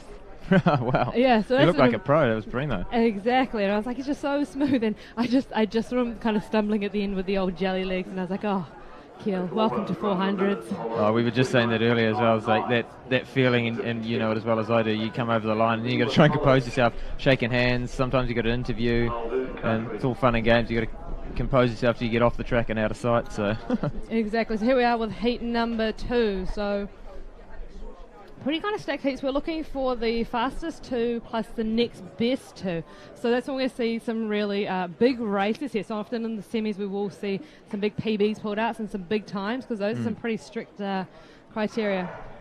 There we are. We're off to a really clean start there. The semis is always an awkward one. You've got to execute a quick race, but you're sort of trying to conserve, but you also can't conserve too much, because if you don't make the final, you don't get another run. So there we go, in 140. So John Wells coming through really nicely up there on the back straight. He's had a huge day today. We've seen him feature in the 100 as well as the 200, so he's doing the triple. Here the guys come up across the top bend. So across this top bend, it's been pretty windy in that little open there. Starting to level out now as they come into the home straight. Yeah, and you can see the fatigue just really starting to kick in there. Here comes those lead legs down that home straight. It's definitely John Wells well out in the front there. He's holding well. Around. Yep, and the second place. Tom Sullivan coming in strong. Oh, yeah, but we have here. Oh, no, he's coming on the outside now. That looks like Raymond O'Rourke, I think. Raymond O'Rourke. Good dip to finish there. That looks quite close.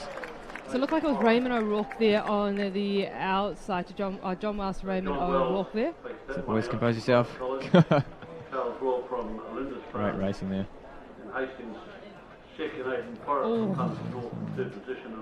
Aidan Porritt as well finishing strong too.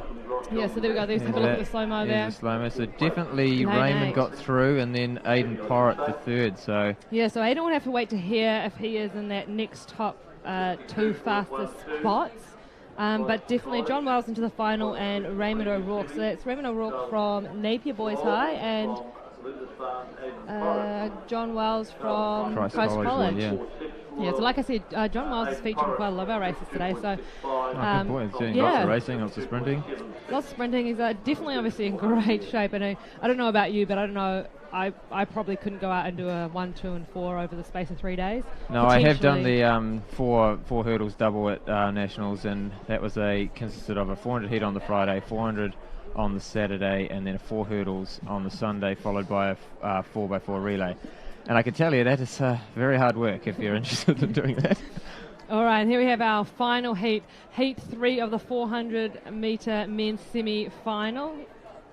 So we're looking for fast two next two. We've got Daniel Taylor in lane 1, Jacob Morehouse from Whanganui in lane 2, Archie Hargrave from Napier Boys High School in lane 3, Lex Revel Lewis from Avondale College in lane 4, James Robertson in King's College in lane 5, Troy Middleton from Mount Albert Grammar. Aucklanders. Sorry about that. In lane 6, Joshua Duprez from Kerikeri High School in 7, and Derek Booth in lane 8 there. So James Robertson is our highest seed rank here in lane 5, so we're kind of looking at, I'm expecting him to go out a little bit hard, not too hard. He will want to reserve a little bit for tomorrow. We do know he's a sub 50 second runner. Cool, and they're off to a clean start, so it's always a good, nice clean start for them. And actually, as we see already, I can see James just creeping up there onto the shoulder of definitely. They're coming through quite strongly there onto the back straight. You can see James in lane 5 making a big move there. But on the inside, Lex is really not giving it in. He's really trying to hold on there.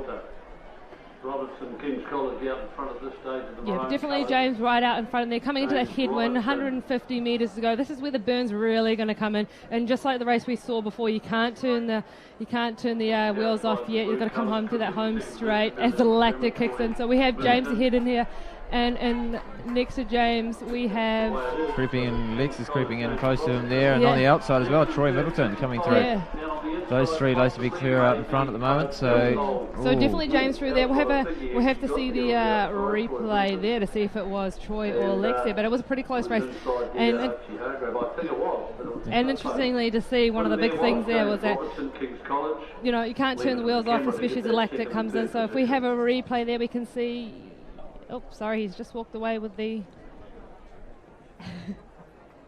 So we're just having another swap over again. Welcome back, Hayden. Seniors, I think. James Robertson, King's College in first position. Wrong button that I hit. Thank you. So, yeah, just there's an exciting, another exciting round of heats. So, just rounding out competition basically. So we've reached the end of our coverage.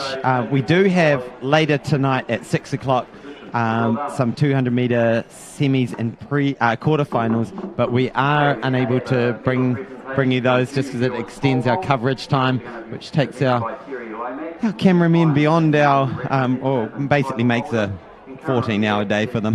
So yeah, and it's a pretty hot day out there, and I mean they're exposed to all the weather conditions out in the wind. So we want them to come back tomorrow as well. 'Cause Absolutely. we want more footage tomorrow. It's a big weekend for all the volunteers and all the camera crew out there. So that will conclude our coverage, and medals going out for the junior girls. Pole vault, you must be a very proud sister right now. Yeah, I just ducked away. I thought I was only going to be away for half an hour. Ended up being 2 hours out there. So honestly, being on the other side watching someone else get a national record when you're quite invested is pretty exciting. So.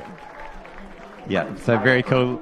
So Lillian coming through there with a 3:51, which is what, about a foot for a PB, like about what? Yeah, so she was 36 centimeters. She was 3:25 Okay, before, so 26 centimeters. Yeah, so Wow. pretty exciting, and I mean pretty tactical as well to go that 1 centimetre above the national record. Just tick it off. You don't want to be the same. Like I said today, there was a few of them. We saw the senior men's long jump where there were 2 people holding the national record. So, you know, her coach had been out there thinking it through. Absolutely. So there we go. Rounding out the coverage from a fantastic Saturday here at Tauranga, day 2 of the New Zealand Secondary Schools Track and Field Champs. My name's Hayden Sherman. With me has been Portia Bing. It's been an absolute privilege to bring you the action from the track and the field. We will catch you from 9 a.m. tomorrow morning for a action-packed final day of the Track and Field Champs. Be sure to be tuned in because there's a whole heap of medals to be decided, and it's the brutal one. We'll get into the finals of the 4x1s, 4x4s. Join us tomorrow, everyone. Ka kite anō.